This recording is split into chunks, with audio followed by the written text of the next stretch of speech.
Oh man, you guys couldn't see what we could see there, but you could hear it. Bringing it tonight. Thud.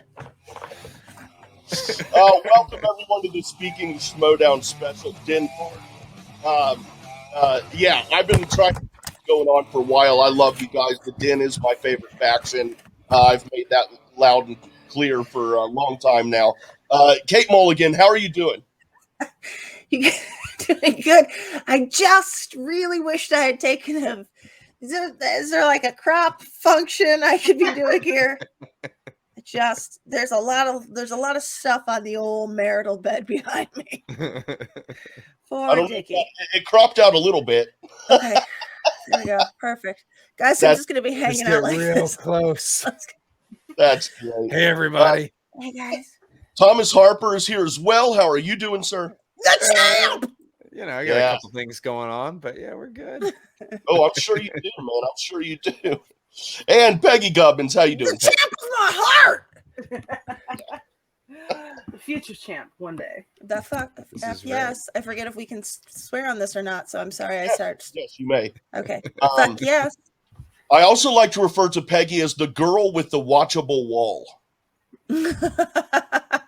You can watch I've never seen it up that high. I've never seen it up that high either. That's amazing. Yeah, it's pretty cool. My Christmas lights are falling down. I didn't even notice. Oh man. Okay. I do want to ask. We might have a couple others who jump on here, but I want to ask you guys. Let's get started here about this season. Nothing too serious or anything. Just it's wrapping up. Just wanted to maybe have each of you go back and tell a couple of memories that you have from this season. Perhaps one from a match or something like that, and then also something behind the scenes that, like from a study session or something like that, that had happened, a memorable moment. Kate, you got anything? Yes, nothing memorable for me. We've got a belt. Yeah. I don't know how I wouldn't pick that as a memorable moment. I'll tell you what, I had not, and everybody will confirm this. I had not actually until more recently been in training sessions, so I don't have a great deal of feedback on that. I just remember I was staying with my parents in Chicago right after the draft happened, and I just remember meeting everybody for the first time on like a Zoom in my parents' den. And it's just so funny how relationships have grown so much since that time, which, you know, it was like, at the time, I remember thinking, like, I didn't realize Thomas was married and had kids.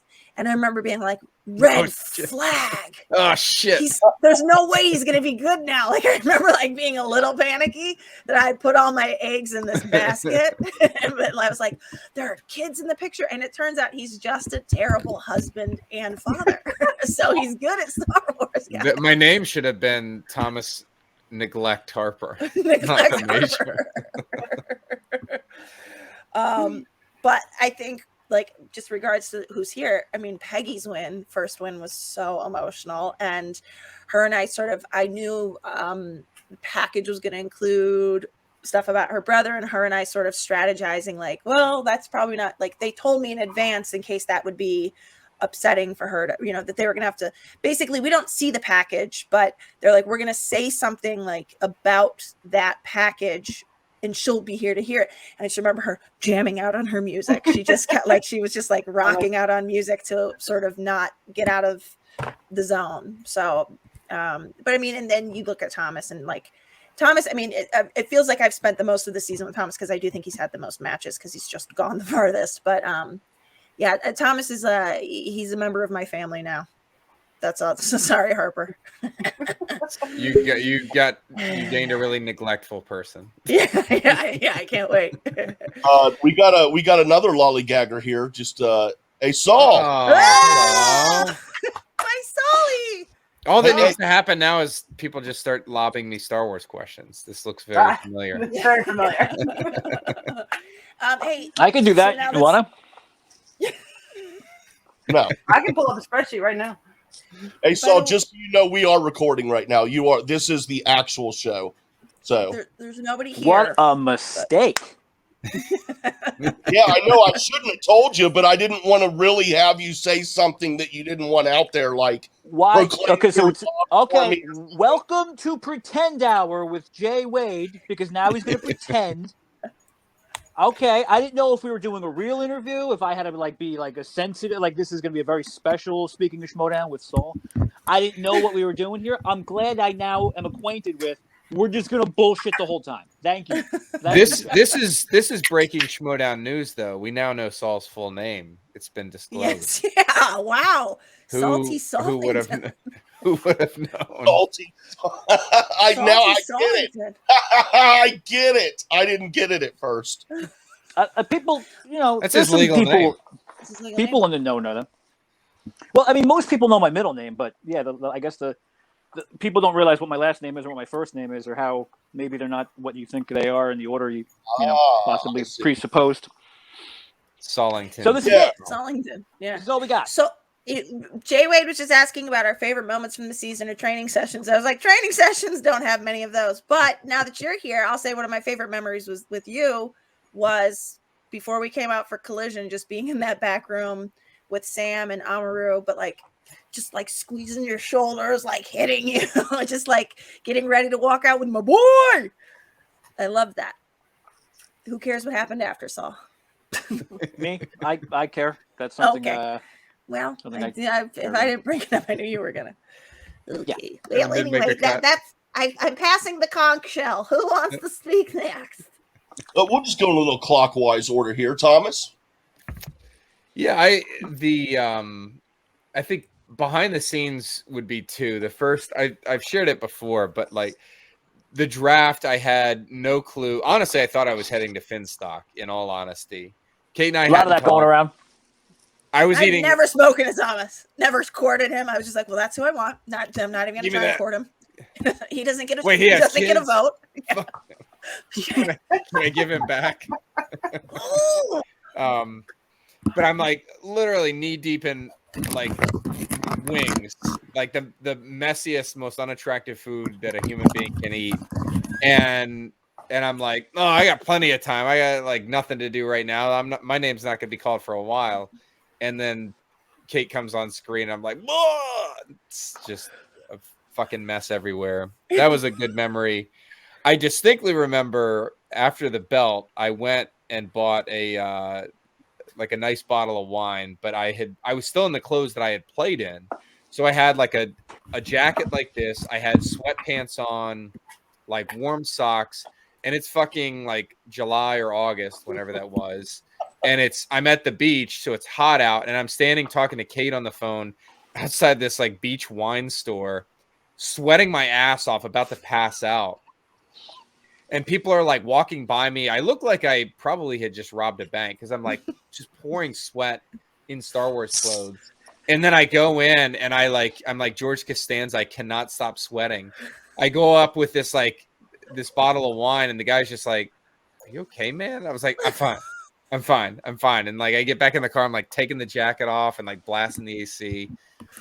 But I had the belt, so it had not quite sunk in yet. So that was a fun. That was the worst, though. I mean, truly, this is the anticlimactic. I was like, all right, well, congrats, Thomas. I'm gonna go pick James up from school now. It's just the worst. So I can't wait to celebrate in person this time around. This is right. Oh yeah. Peggy?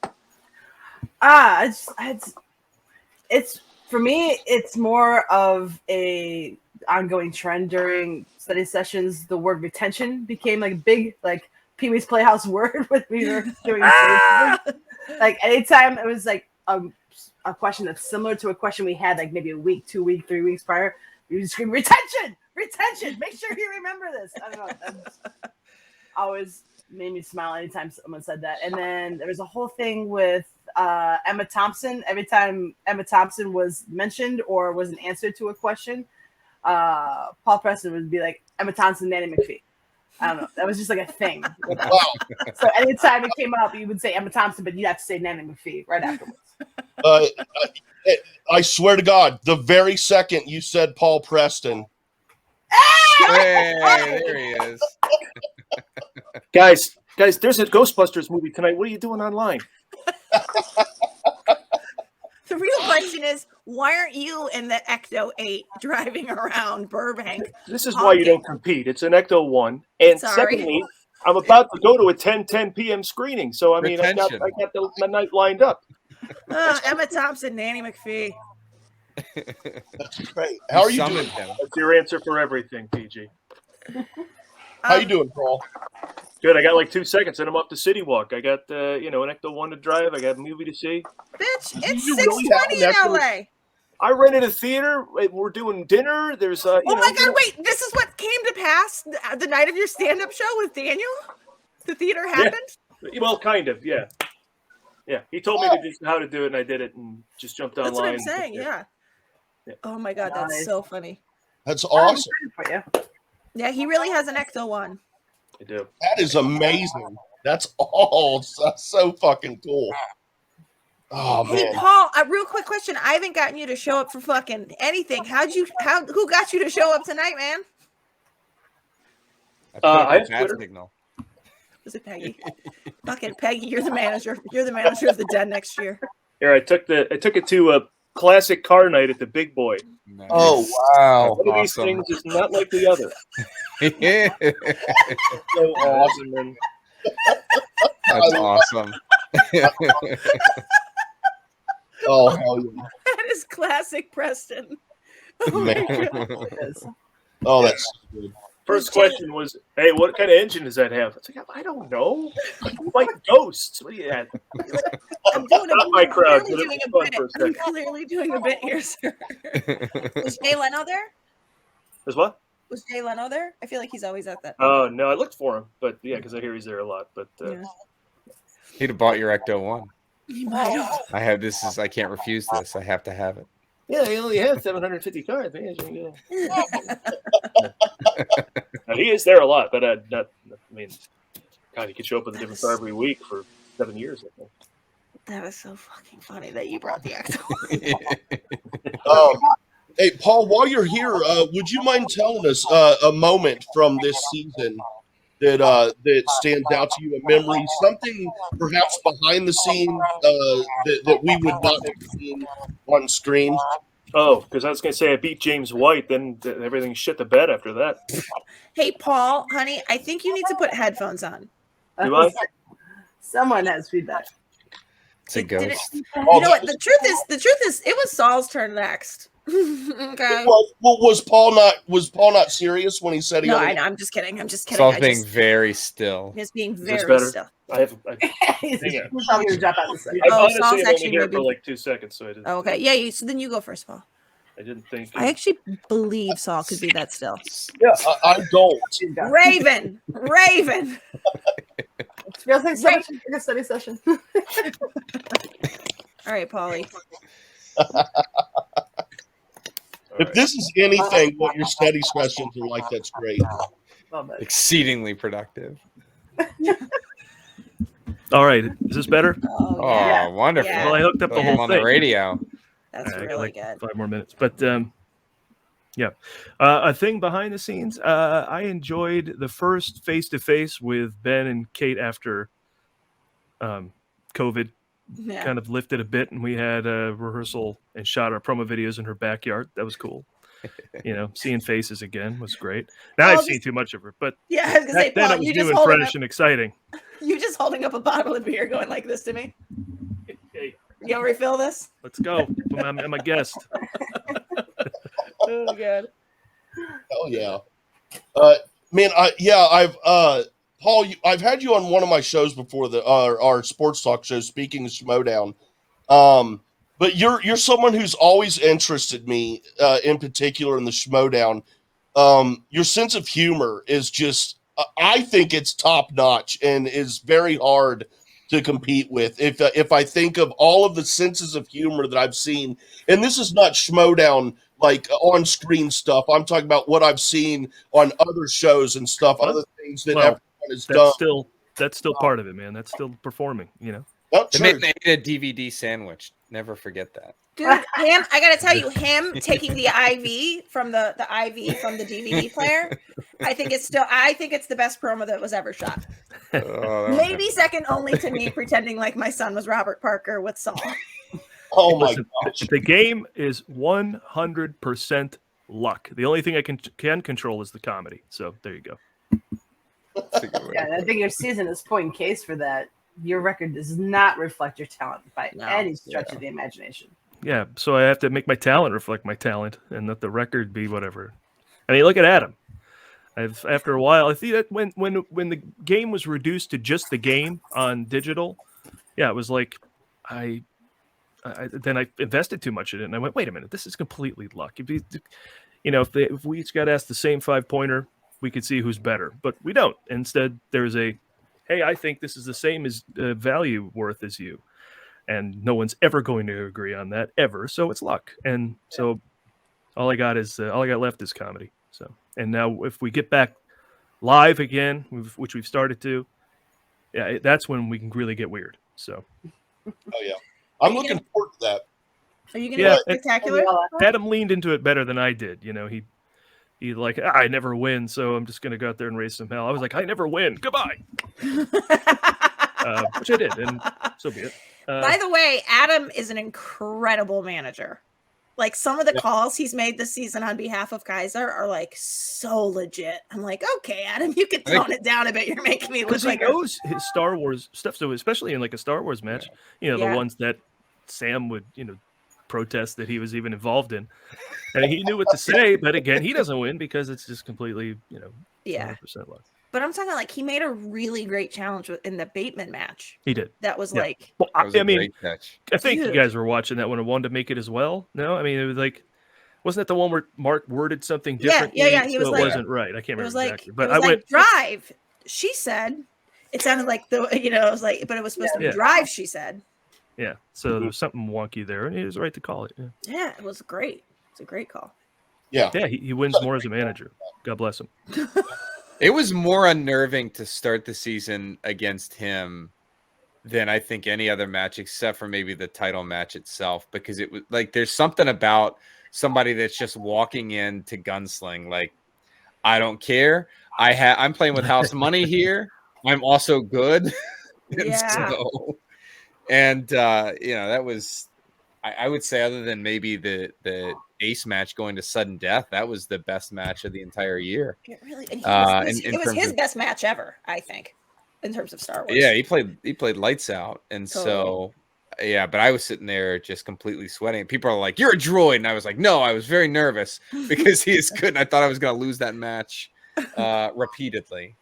So that's a credit to him, and for somebody that took the match short notice. I mean, he played phenomenally. Yeah, dude, you always look like you're playing with all the confidence in the world plus some. So if you ever are stressed out, no one can tell. Well, that's his military training. I gotta believe. I believe that. You don't get to see, like, that's why I wear the jacket, because you don't see the sweat stains, and it'll all come out at spectacular. That might have been one of my other Tuesday. That might have been one of my other favorite moments behind the scenes. Was a text from Kate going, "Thomas is all we got. All hands on deck to prep Thomas." So, if he loses, we're done. Yeah, I got that text, and the schedule has not worked out. I was gonna say I sent that text out, and no one said anything. I mean, I guess I could have said I wouldn't be there. Peggy just showed the fuck up, is what happened. That's how it goes. As she has been all season. I will say one of my favorite things is when I actually get to stump Harper in a study session. It makes me really happy. No, I've never done it. It's funny the way, I don't know if it's the same for you guys, Paul and Peggy, but questions that I get wrong in study sessions, I will forever associate with the person that asked them. So Paul, there are a whole set of Rogue One questions that forever will have you attached to them, because I'm like, know that because of Paul. Thank you very much. I'm not going to say what they are publicly, but of course, they're not going anywhere. Same with Peggy. So yeah, it's just funny the way they. How many stairs there are in I got all certain those. rooms now. Yeah, Kate just asked me questions that I get right. Yeah. Those Listen, go right. my there. job is just to keep the confidence going. I'm like, name just one droid from any movie. Well, I see any other dates pop up, I'll jump in and help you. But those first two, I was like, I can't make it. Don't mention which ones they were. We don't need anyone knowing our schedule. No one can know the secret. It's right. Are we all doing Dana Kirby? I have actually always said, I was like, I have Garth lips, like from Wayne and Garth. Like I have no upper lip. If you're gonna spew in this. Well. Oh man. So what happened to Saul? Let's have some guesses here. Have you seen his internet this season? There's no telling. No. Oh my God. I imagine he doesn't like me. Is that the good guess? What I imagine happening is he has a stack of those AOL like 500 free hours, and one runs out, so one has run out and it froze him, and he's got to load up the new one. And eventually the disc reader breaks and ding. These are all accurate internet sounds. You're right. I was like, woo, right? That's how it sounded like an ambulance. Unless I played Carmen Sandiego, maybe. There he is. Raven. The person that we weren't talking about. But see, now we're going order. Now Saul can give us a memory. Oh, Yeah. Yeah, that's true. Hey, buddy. All's here. What? Ing. I'm frozen. Preston's got to get to up. Are you doing okay there, Saul? Yep. This is. I'll tell you what. This is giving me. This is PTSD from every match I ever had to do with him this season, including last season.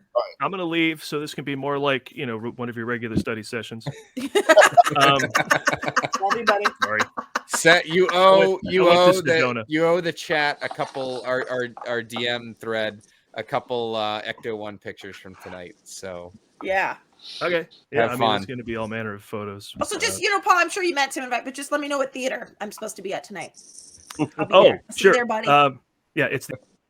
I love when he does that. Oh, I love it.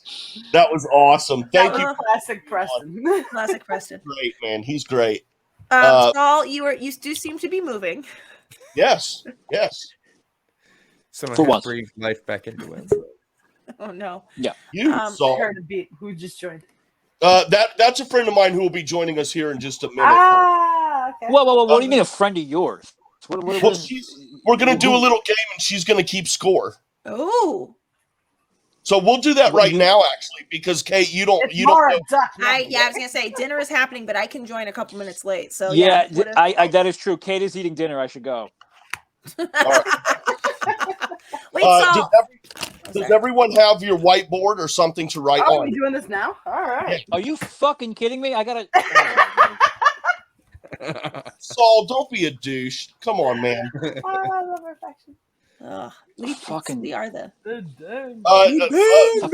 Friday night with Jay Wade, and I got a fucking whiteboard. I don't got a fucking whiteboard, but not the window. What? Do you have a notepad? No writing. I have bad handwriting. You don't want to. I should. You want to sign your answer? Okay, we can have Saul memorize his then. I don't have one. Okay. But I've got a friend here. She's new to the Schmoedown, about a month in, and she's all about it. She really enjoys it.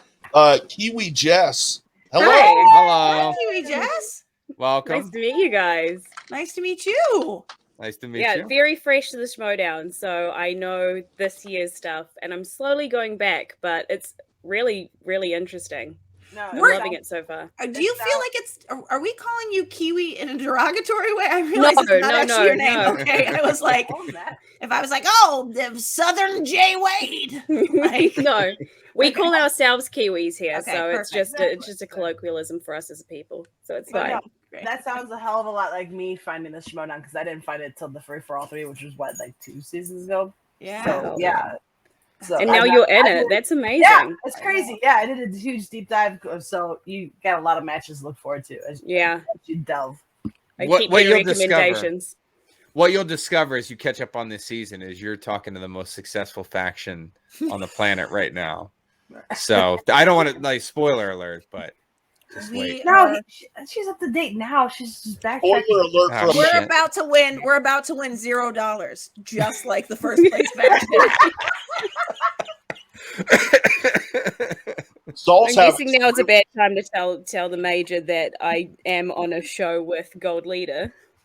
Oh, that is true. I forgot about I can't be here anymore. No, I was going to say, we don't, please, you know what? You should have cleared Just with us. took a left turn. I know, you can't even say his name around, Thomas. This is unbelievable. Jay, You're disappointed you didn't get another chance at him. This was in the writer, Jay He Wade. just had to take care of business, and he didn't. It's unfortunate. I should have known if she's doing anything with Schmoes of the North, she's probably involved with Gold Leader in some way.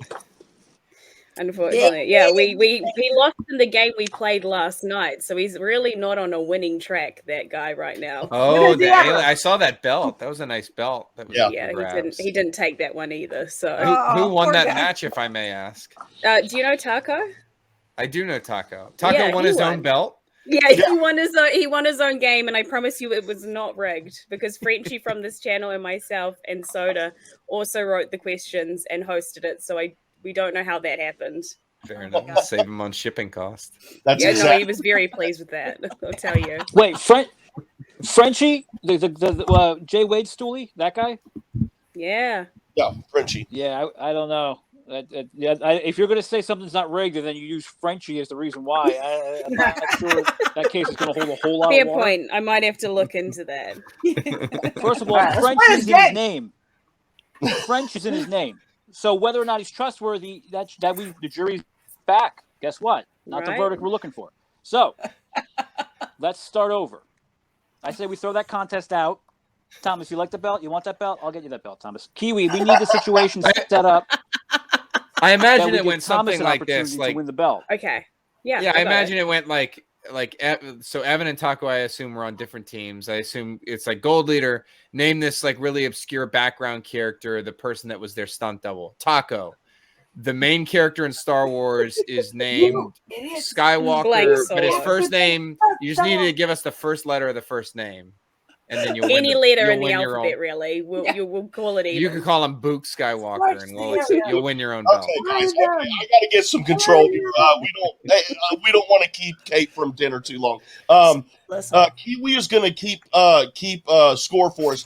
I've got some songs here. What I'm going to do is I'm going to play about 10 seconds worth of clips from songs from 80s movies. So you guys need to write down and guess which 80s movie this song is from. Let's go! I gotta tell you, I love the enthusiasm. This is Peggy's and Saul's. It's Saul's if he can hear it, because he's definitely It's so frozen again. let it go, because Saul is frozen. Okay. He is again. I'm just going to leave him up here until he drops out on his own. Yeah. We'll go ahead and get started here, though. Saul wouldn't win anyway. Oops. Here we go. Wood. Okay. I'm ready. Let's go. Cool. I was hoping for the handicap here. Peggy, All if you love me, you'll text me the answers. All right. You guys ready? Yeah. Ready. Here's the first one.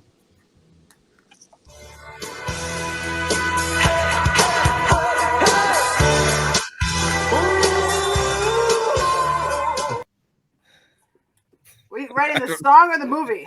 The movie. I don't even know if this is the movie's name. I don't even know if this is any movie's name. He's like Rogue 7. Fucking Thomas. This I watched no movies between when I was born and when I first watched Star Wars. This was a real match. I tried to make sure you couldn't write. You see my pen movement. Hey, Saul. What? Don't you forget about me. Don't. That's the movie. That's the first song. Baby. So write down what movie that's from. Hands up, Saul. And then text me I'm writing. Dude, guys, when season started, I was so annoyed by people not keeping their hands up when the rules were you keep your hands up. I did an entire, and it's on YouTube somewhere, I did an entire drive. I drove 45 minutes with my foot with both hands on screen in the air as I talked, just to prove that it could be done. If I can do it while driving, then y'all can do it while playing Schmoedown. But Why anyway, do you think I started playing with the board? It wasn't because I needed to think through stuff. It was I needed a place to rest my hand. I will also say, Jay, that when it gets to the editing process, there are certain like ratios that you can see live, and when the editing process happens, that's true, not so too. much. Oh, Really good point. Okay, that makes a lot more sense now. it doesn't bother me that much anymore at all, actually. But okay. Deeply bothers me that you drove without your hands, bro. Yeah, right? That was not the right venue to prove that point. Can I just show my wrong answer? Yeah, I want to Away from me, because I got this shit. Let's go. Kate, what was your answer? Breakfast Club? Oh, fuck. Yes, it is the Breakfast Club, Peggy. The Breakfast Club. I don't know if this is a movie. 18 Candles. Close. Off by 2 pounds. I was like, I don't know how many candles there Oh my are. God, it's a sweet 18 birthday, baby. So I'm just curious, so you brought us on here to play Schmoedown? Like that's what we're doing? Like that's like the fucking. I thought we were going to talk about the Look out, season King and, Khan. like- I'm about to pair up with somebody and wreck teams. Doll, don't piss in my Cheerios, dude. I'll fucking piss in your Cheerio bowl, your box. I'll piss in whatever the fuck you got. I'll piss on it. You explain to me, what are we doing here? We're here to play. We're playing Schmoedown? Like what? This isn't an interview. Next song, let's go.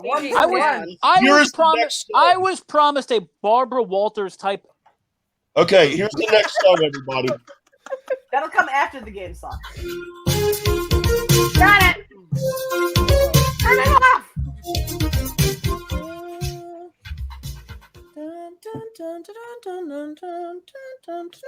Okay. And we'll go ahead and say, softballs. Kate, pins down. Oh, sorry. Some of us have to I'm not use more brain power. I know this song from. It's not a movie, but it's just where I know the song from, which was Vince Usardo Jr.'s house. So, may I? I mean, technically not wrong. Thank you. Kiwi that's amazing, Peggy. From Beverly Hills Cop. Hey, I got one. Oh, nice work. Coming for you. Yes. Oh, boy, Harper, you and I are tied. Shout yourself. Thomas Harper. That'll be all I get. All right, and here's another one. Oh no, hold up. That was same one. I'll get 2 points. Yeah, there you go. I'll get this one now. Retention, baby. I got it. Turn it off. We all got this one. Also, if the major doesn't get this one, I will actually drop him. Someone like yells their name. It's like settle the score. Like yell it and shut it off. That's a different branch. I know. Kate Mulligan, what do you got here? Harper, if you don't get this, I swear to God. It's Top Gun. Top Gun Yes. is about the Navy. Thomas is in the Army. I know he was. I'm just saying. You I am go every dangerous. army. Ice man. Did I Most ever machismo moment. Did I ever tell you guys? Did I ever tell you guys the story about the fucking Uber driver when I told him I play trivia on YouTube? What he did to me? No. I was in a fucking Uber. I was in an Uber one day at like 4 a.m, and I was like, "Yeah, I'm coming from this event. We fucking do movie trivia on YouTube. It's the best." And he's like, "I love movies." He goes, "What was the name of the company that Charlie Sheen had insider information on Wall Street?" Just goes right into it. Like doesn't prompt me. Doesn't like. And immediately it was like, I think it was Atlas Air, and I think it was I just missed it. Right, and I tried to explain to him like, well, an intergeekdom, I'm not sure, but I was like, no, fuck you. I love Wall Street, and I missed the airline name, and then he goes, what kind of? And then immediately I missed it. He goes, no, that was a good guess, but you didn't get it. What type of airplane does Tom Cruise fly in Top Gun? I go, it's an F-14, asshole. I don't know who the fuck you think you're messing with. And we had this, and for like 10 minutes, I had this combative trivia contest with some smart ass Uber driver. That would be the best Uber drive ever. I know. Did you get his number? He sounds better than Paul Preston. And I just fucking, I fucking shoot this guy right up his ass. He had a lot. It was all 80s movies. It was all like, bro, get the fuck out of here with your bullshit. Like I'm fucking. Saul, did he resemble Mark Riley? He did not. Well, okay. He I was did just not. gonna say. But could have been Riley. But for all the Mark Riley fans out there, you should check out the Mark Riley YouTube channel because Mark is back on there doing shows almost daily on his YouTube channel now. Oh, And the Switch channel. love Oh, that. yeah. We'll do another one here. We'll do another couple more. Is that all right, Kate? Let's do it. Yes. Yeah. Let's go. All right, here we go. Turn it on. I couldn't hear it. Oh, you couldn't hear it? Someone was screaming, "Turn it off!" before I could really. Here, go. Good strategy. Shit, bitch. No. Okay. If you were here, I could deceive you.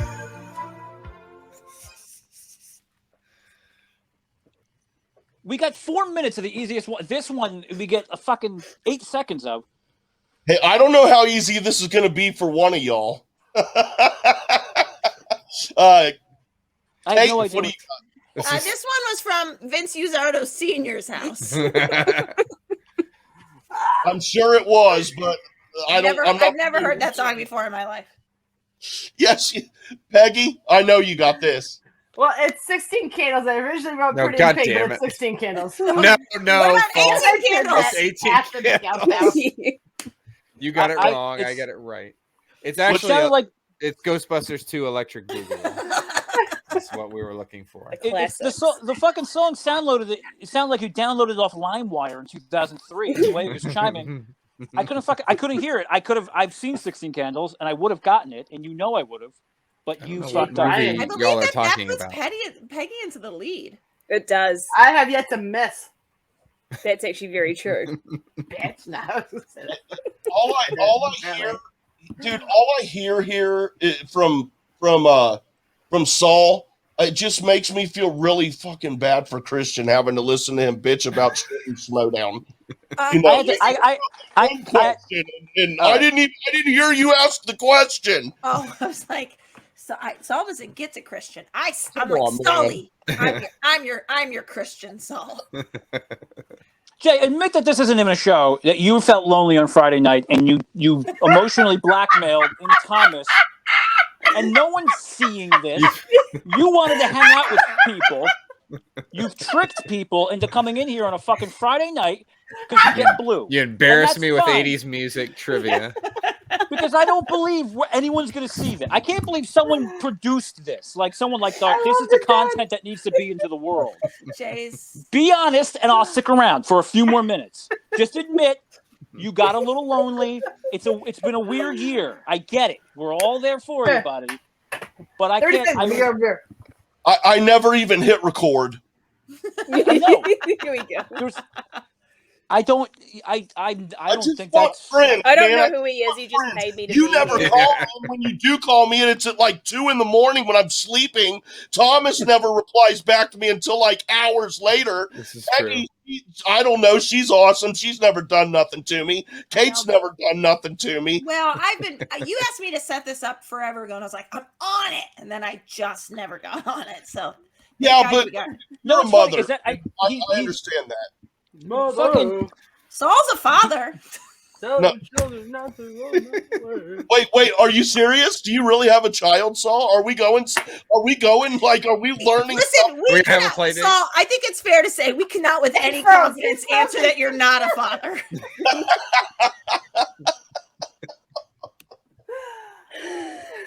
He came back. All right.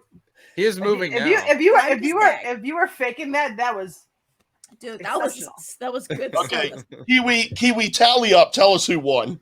fuck that. We're not Peggy done. Was it me? Saul came in second with 3, and then Kate and Thomas were tied with 2. Not last. Tied for that's Yeah. done. We're done. Tied for There are more third. songs. Let's go. Crock of shit.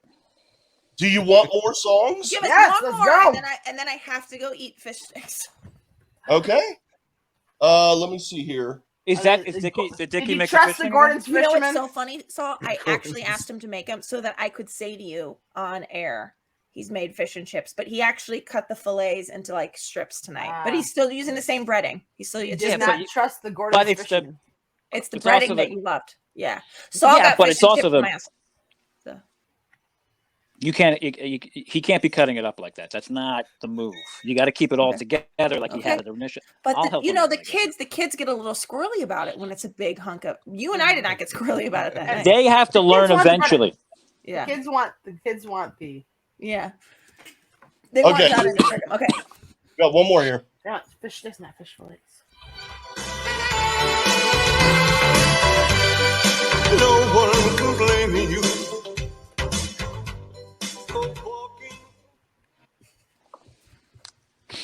Yeah, y'all are like elite players, so I should have only given you like 5 seconds of these songs. By the way, I think this is when Thomas pulls into the lead. Yeah. I don't even know if I spelled this word right, much less yeah, got the it's tricky movie right. when you go to write it. I swear. Yeah, do you know what? I think I spelled it wrong too. You think you know, and then you go to write it, and you're like, actually, yeah, this doesn't look right. This is giving me a glimmer of hope that I got it right. Benefit of the doubt rule. That's what I was just about to say. No, y'all know me. I don't like that. Oh, sorry. Kate, what do you got? Tough nuggies. I got labyrinth. Labyrinth. We will accept Labyrinth. Peggy. Labyrinth. Nice. Labyrinth. It looks like mannequin, but I meant to write labyrinth. No, that's nothing's gonna stop us now. Another. I also have a labyrinth. So yeah. Nice. Oh shit! Nice. You had to go and ruin our tie. That there was. So where we stand now, Kiwi? Who won? Still Piggy. She didn't. What? There's a difference in the bottom. There is a difference in the bottom. Thomas is in the bottom. I know where I belong in this league. I know where I didn't need this reminder. Hold on. Let's. You know what? Let's let Thomas. One more. For a second. Hold on, just a second. Let me grab something for Thomas. Hold on, 2 seconds. One more song while she's gone. Let's go. All right. Try not to talk over this one, Peg. Got it. I just gave you this answer, asshole.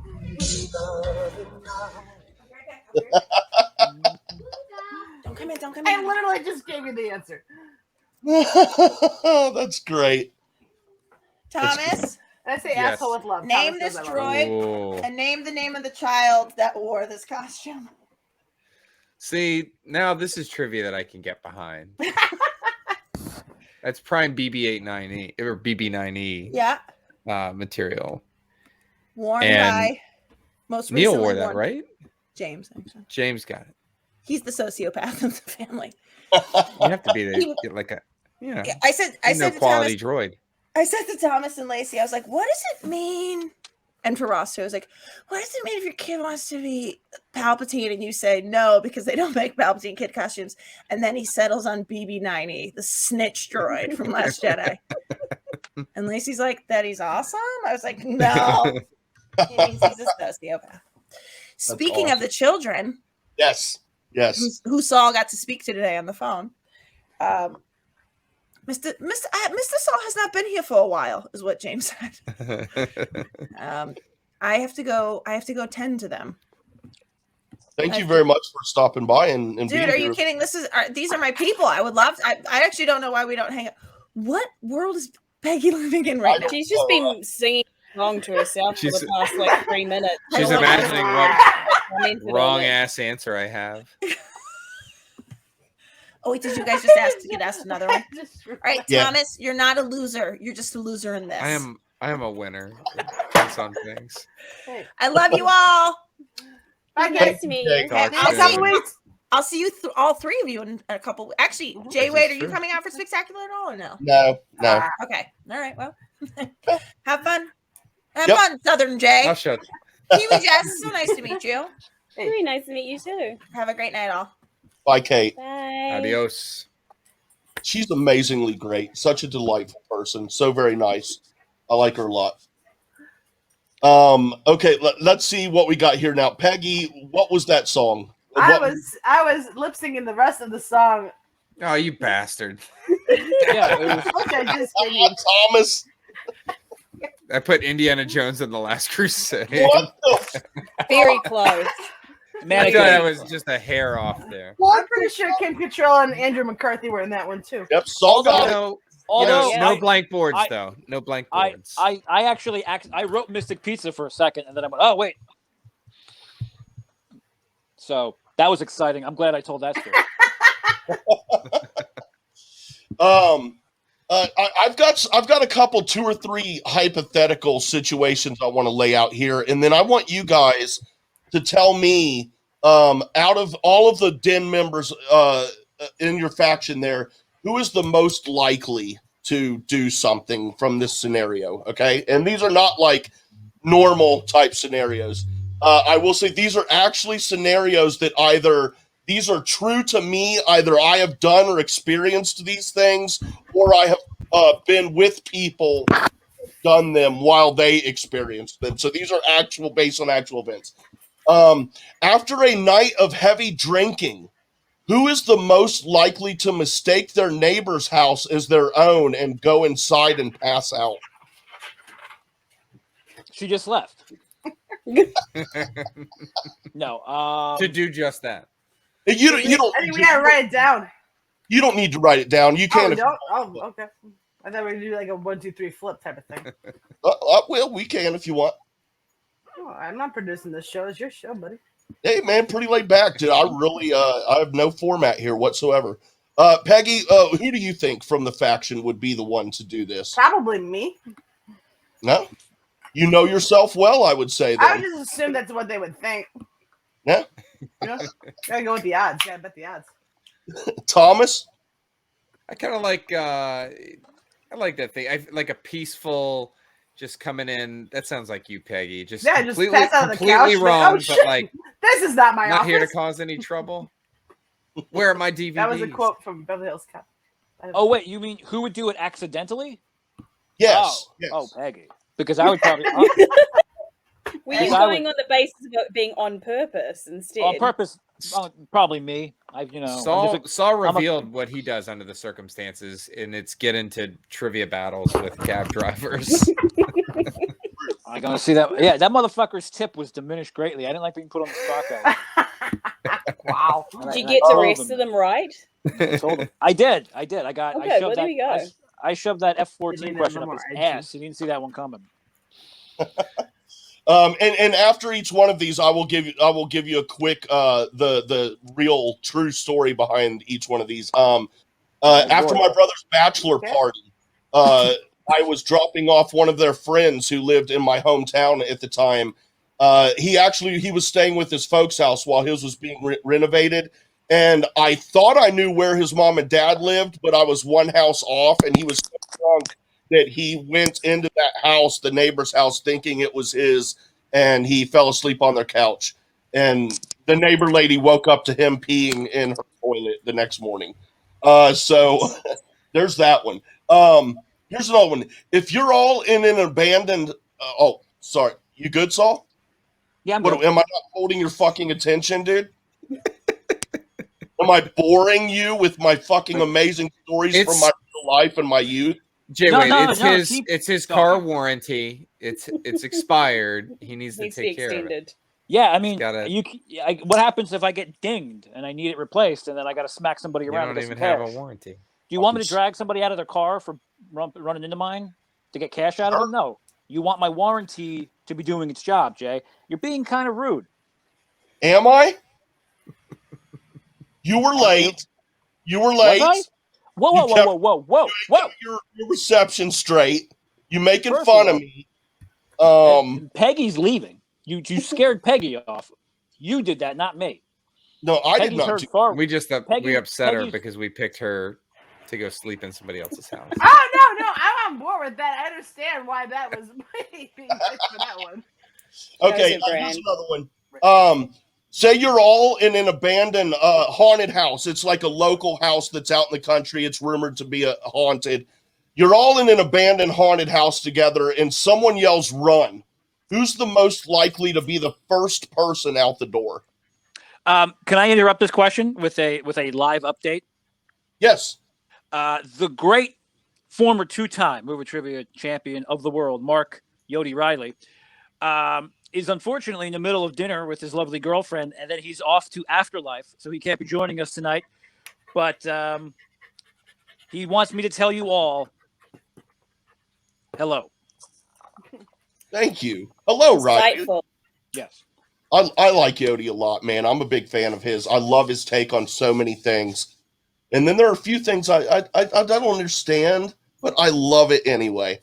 But yeah, it would have been great if he could come, but that's cool, man. I like Yodi. Tell him thank you, Saul. Did you just say I really like Mark? I don't understand the fucking thing he says, but he's the best. Like, is that what it is? It's a weird push pull, Jay. Question of clarification on the question posed to us.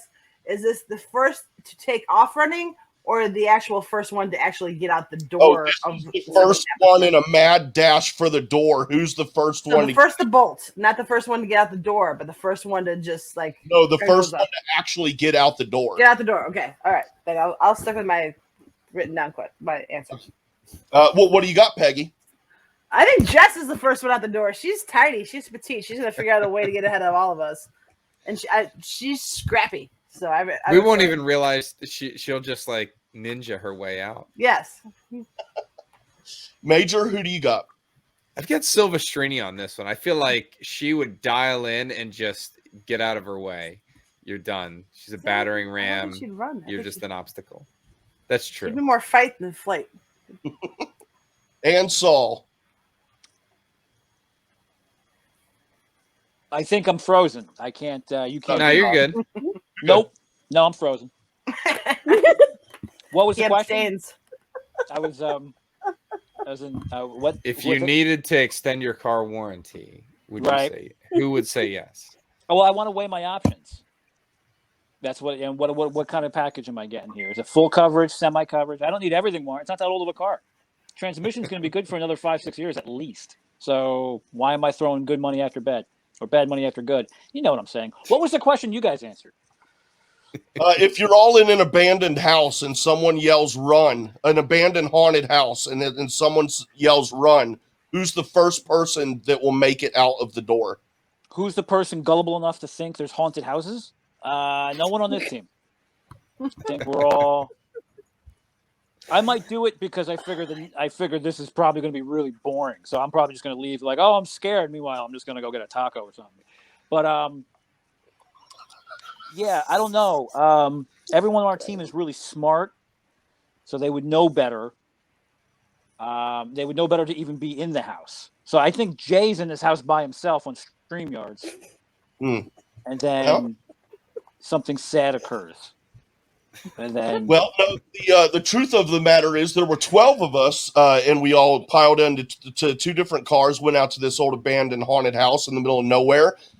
We went up to the second floor, found the attic, and we were all on the stairs together going up to the attic, and the guy in the very front of the row yells, run, run, and starts pushing, and we have 12 guys running down 3 flights of stairs, busting out the back door. We broke the back door out, broke the railing, fell off the patio, just piling out of this place. And it turns out that it was nothing more than a dress hanging up in front of a window that had a light reflecting in from the outside.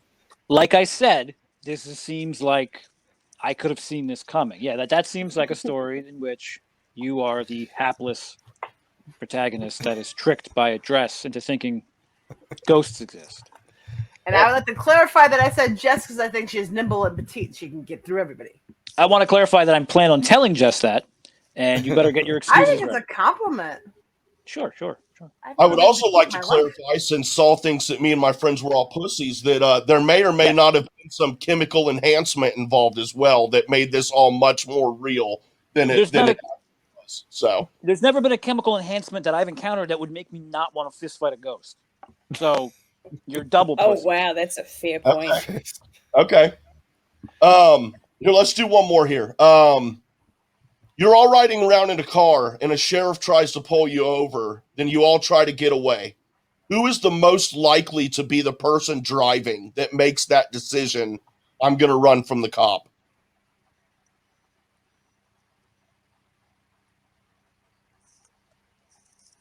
You guys want me to leave so you can answer honestly?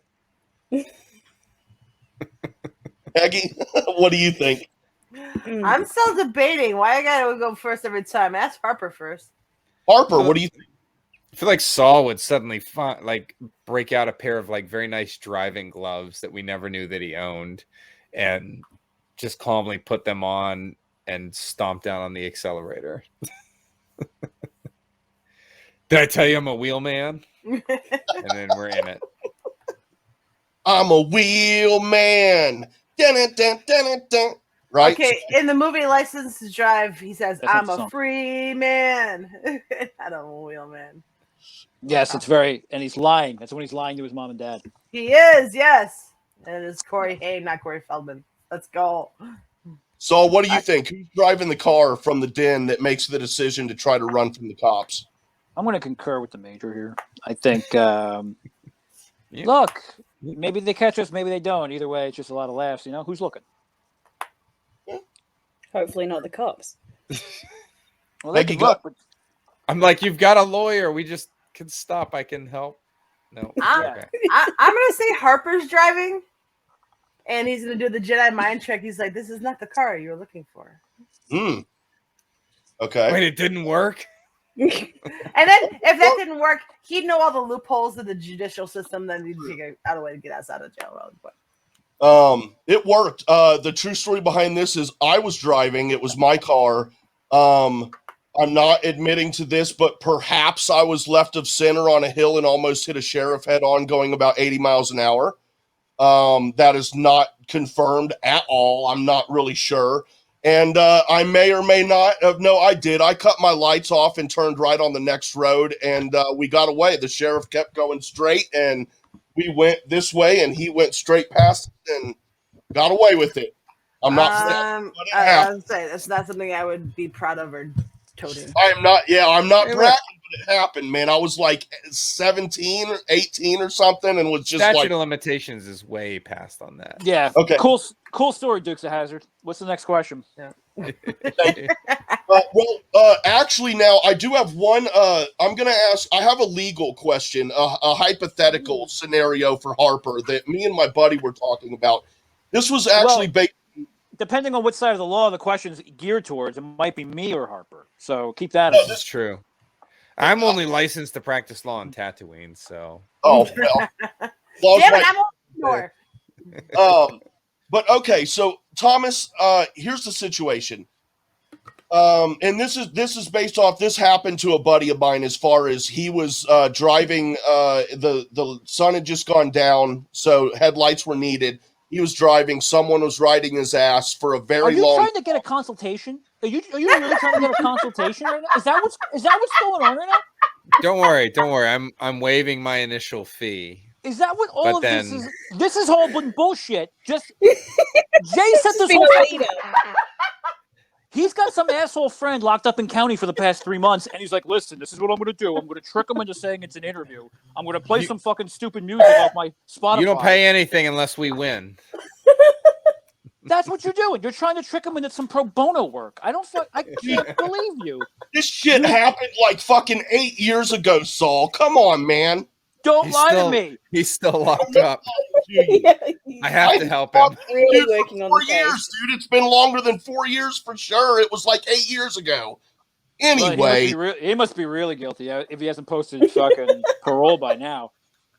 Dude, you don't even know what, dude. Damn it, dude. Let me ask my fucking hypothetical legal question of the hypothetical about your friend and a bag of meth. And it's not, dude. It wasn't meth. It was fucking cocaine. Come on. Okay. I So refuse to believe you have any friends that are classy enough to do coke. You look more like a meth sort of situation going on here. Coke is sort of an upscale thing. Let's be real, Jay. Let's be real tonight for the first time. Let's be ourselves. Okay. Okay, Fabe. Okay. I told you my last name. Why don't you be real? Okay. Mr. Lawyer, the lawyer on screen. Okay, so no, for real though. I'm serious though. I've always legit wondered this. So say I'm driving in my car, it's nighttime, I've got someone riding my ass, and you know how headlights, dude, they can obstruct your view sometimes when you're driving if someone's too close and all that. So say I decide to pull over, I signal over, and I pull over to let them go around. It turns out it's a cop, and he pulls off behind me and puts his lights on.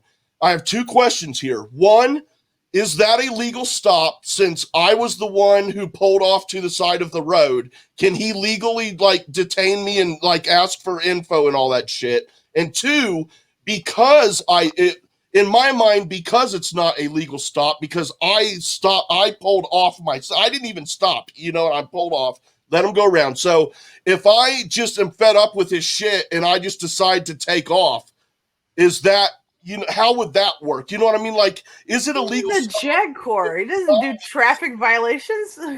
If it's not a legal stop, would I be able to just drive off, even though he doesn't want me to? My favorite criminal trial that I ever defended was somebody who was stopped and on camera told the military police officer, "Fuck you," and spun her tires and proceeded to lead the military police on a long joyride across Fort Belvoir, Virginia. Can't do that. We got her acquitted of some of the things. Speeding off was not one of them. Well, yeah, I mean, he did like it's not a legal stop. Then am I allowed to just drive away? If there's no probable cause that you've committed any offense, then I don't understand what's his lawful basis in stopping you. Like, there's got to be. Look at him. Yeah, you look sketchy. You're being profiled, my friend. I've tried to have Jay pulled over. This is a meth dealer. You look like a guy on my milk carton. You look like a guy who puts people on milk cartons. Oh, no. Oh my gosh. If they're just be roasted. Jay, show me your ankle right now. Is there a monitor on your ankle? Wow.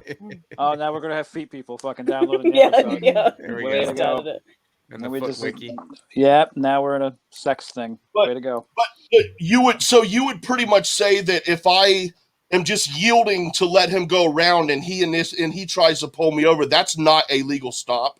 Well, the issue is you don't know why he's initiated the stop. It may be something like you may not be aware of what he's trying to do. Now, if he doesn't, like, if he just comes up and he's just like poking around and he doesn't tell you, like, hey, did you know your taillight is out, then it's going to be pretty apparent that he just stopped you to stop you. And then he's got no lawful basis to do a search of the car. Now, there are like 1,000 things that could happen that could change the scenario. He could see something like laying out in your car that's illegal. So maybe you have, like, I don't know, a gun or something like that. That's not like that you don't own lawfully, or drugs or something mandatory, like that. bitch. No. But he's not going to have, like, based on that alone, he's not going to have like an issue. The trick that they do, they call them pretextual stops, is they'll pick something like really fucking small that you do. So maybe you pull over, but you don't do it exactly right. They'll pull you over and they'll be like, that's my basis for this. And then they search your car. You didn't walk right. Yeah, but you're like, you didn't in all walk. honesty, I got thrown out of a window. This is not something that somebody like that looks like you has to worry about, or me, or Saul. Thrown out of a moving car, huh? Jaywalking? This is bullshit. Major makes a good point. That was Jay, somebody else cop. The three of us on this call don't traditionally have to worry about being the target of pretextual stops. Those are used in a different context usually, but yeah, that's usually what it is. Or they'll try to like come up with some bullshit like, hey, I saw you 2 miles ago, you didn't signal, and you're like, I don't even fucking remember that. So if you did pull off and like just run, they'd testify, hey, I had this reason to stop him, and now you really did commit a crime by running off.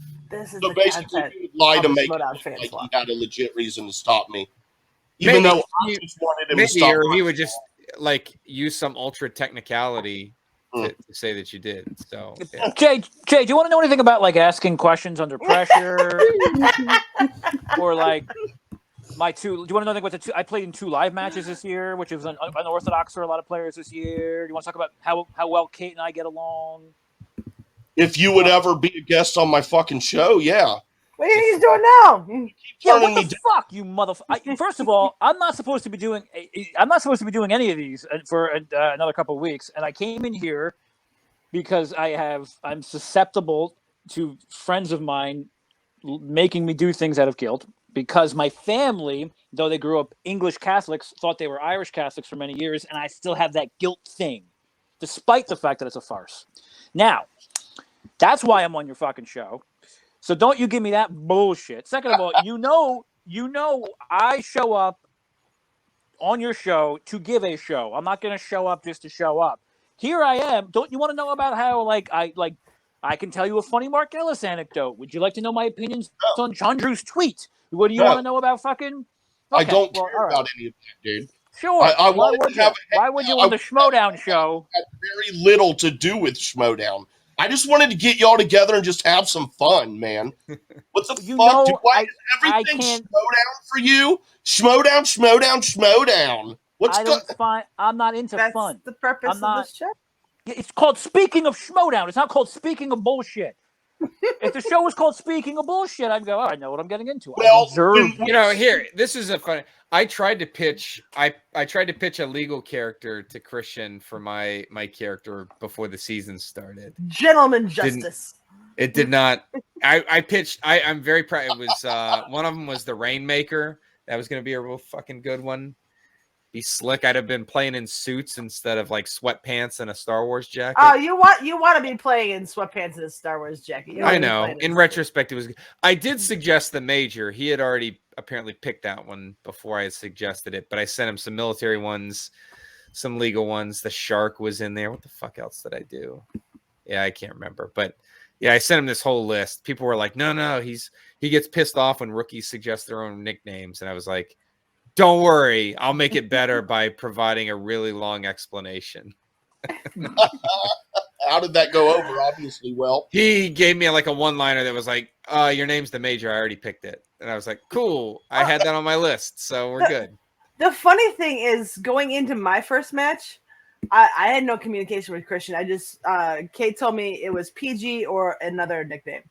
And I had a choice between the two. And I'm like, and they told me that Christian preferred the other nickname. And so I'm like, if Christian prefers that nickname, let's go with that nickname. And then I get into the match and he starts referring to me as PG. I'm like, Christian says PG. I guess we're going with PG. But I had a whole thing. I was prepared for the other one. I'm not going to say it because he might use it for somebody else. I have no idea. Yeah. But, wow. But yeah, did you have a whole character prepared for it and everything? I was brainstorming like promo stuff that I was so happy that I hadn't shot any of my promo stuff yet because I was brainstorming all that stuff to go along with this different little trajectory that I would have been on. And then I get just PG and I'm just like, okay, I don't know what to do with PG. Peggy, I'll figure it out. You and I were on the phone for like 2 hours working on stuff with the other nickname. Well, yeah, like we were just like we were workshopping concepts. Yeah. You don't want to say the other nickname?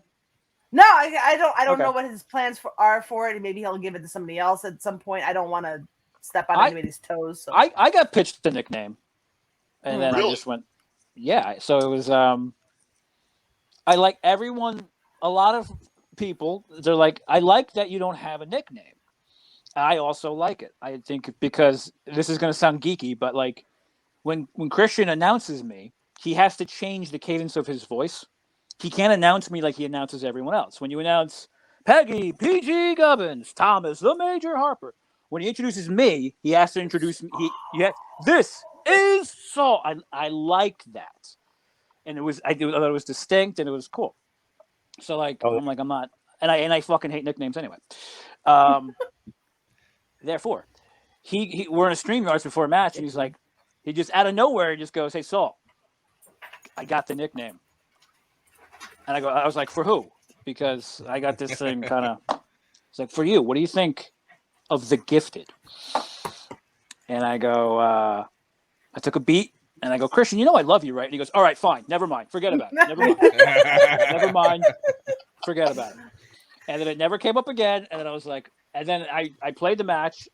And then I was like, fuck. If he's thinking about nicknames for me, I better cut this off at the pass. And that's when I just started calling myself. The SoS show, like, The SoS Show was born in StreamYards and voice chats on Discord. I would walk certain reactor. The Let's Get Ready after show is a show that I'm very close to. That's not a secret if you follow this closely. I'm good friends with Suge Knight and Justin Hamilton, Ferris Mutana, Danny Carvalho, Adelia, Amber, and I would go into their I'll voice. pick up all those names for you. Here you go. No, well, I'm doing that on purpose because they're more than just people I talk to, and so is this schmuck who was the first person who ever decided it would be funny to talk to this guy on the air. That being said, I would show up and they would be in a voice chat, and I would just take over the voice chat, and I would do they would say you're doing a show when you show up, like you don't just talk, and that became someone came up with the SoS Show, like it's the SoS Show now that you're here, and so that's how the nickname got pulled into the Schmoedown. I just started calling myself the SoS Show, and then Christian texted me one day. He's like, "It works. It's perfect." I was like, "Oh, all right. I'm glad you." And now I'm getting rid of it. So. Oh no! Breaking news. New season, new nickname. I'm gonna keep. I'm like the David Bowie of the Schmoedown. I'm gonna show up with a new look. I'm gonna be playing in. I'm only gonna do art house questions. No more IG. I give you the Bob Dylan, but I won't give you the Bowie. I have a theory, and I don't like. Obviously you're not going to be able to confirm whether or not it's true, but I have a theory that I would say probably this season, but eventually you are going to have a match where your hair and beard are at stake, and I just that would be really cool. And no offense, but that'd be pretty cool if you lost that match, dude, because that would be sweet to see you without the hair and the beard. Like seeing Wolf Blitzer. Why do you? Like you can't find an image of Saul without the. Oh, hair. he sent me some. I have pictures. Dude, the motherfucker could model. He could be a model straight up. Okay, all right. Here we go. First of all, I didn't send you those photos. Someone else did. No, you did. No, I'm pretty sure someone else did. If you remember the situation, no, you texted them to me. Oh, you know what? You're okay. I'm thinking. You know what? You might have. Okay, I sent them to you to shut you up because all right. Yeah, apparently it had the adverse effect. Yeah. You, Peggy and Thomas, you've never seen what I look like when I'm not wearing my disguise. I think I have seen a picture, but I'm sworn to secrecy. Exactly. We saw without. I thought we sent a DNA for that. Without his hair and his beard, Saul could be a model for real. We sent DNA. He's wearing this tight shirt. He's got abs. He's a sexy motherfucker. The shirt fit adequately. It's not a tight shirt. Adequate. Distinction.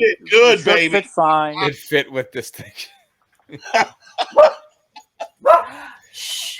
Kiwi, being new to the Schmoedown, is there anything you want to ask these guys here? You've been. I don't want to keep the major for too long, but are you disappointed that you're not going to be able to show up, Gold Leader, or are you more pleased that he got knocked out by Nikki? I'm displeased that he played the worst game of his entire career when it mattered the most. I pictured him taking it the distance, and quite frankly, I think Nikki's great. I think she should have lost to Ross. He had her in that match had he not gotten asked the toughest question that's ever been asked. And, the ball bounced her way. She's played two people in a row now that have played the worst game of their entire life. I'm not going to be three. So I think my most fun match of the entire year, although my blood pressure was at an all-time high because his moronic self drives me up the wall, was against Gold Leader. I was like loose in that match. It was fun. I think that you see it on screen. He's a doofus, but it was fun to play against him. So I was bummed. I had a lot of plans for Spectacular with him. I still have plans for Nikki. Then? There we go. I am. I have alternate plans. I've always got stuff up my sleeve. But this will be a fitting match. There's going to be some stuff that comes out about this match in particular that I think changes some people's perceptions. Some stuff about how this season has worked out for certain people. So, yeah, interesting. More to come.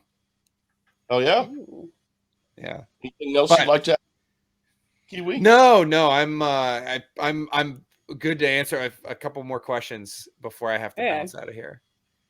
It's more for the group as a whole, because I know that, I don't know if you've ever heard about the project management triangle, but it's the fact that you've got time, cost, and quality. And I feel like when it comes to Schmoedown, you've got life, work, Schmoedown. Do you feel like it's like the project management triangle where one thing has to sort of suffer for the other two to be at their peak?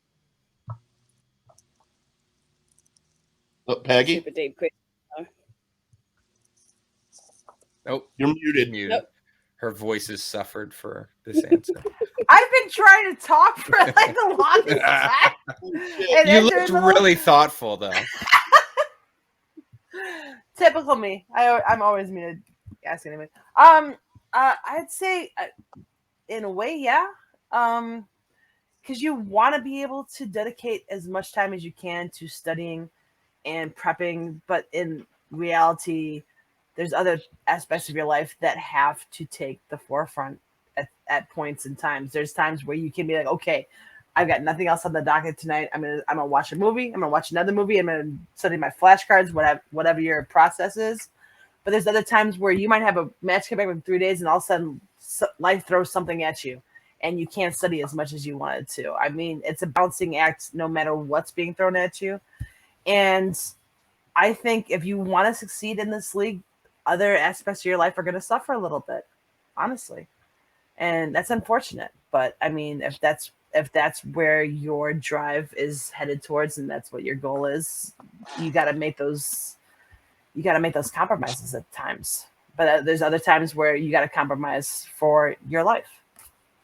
It's I mean, it's a double-edged sword. I mean, you put in as much as you can towards it, but you also got to realize that at the end of the day, life shit comes first. Mr. Harper.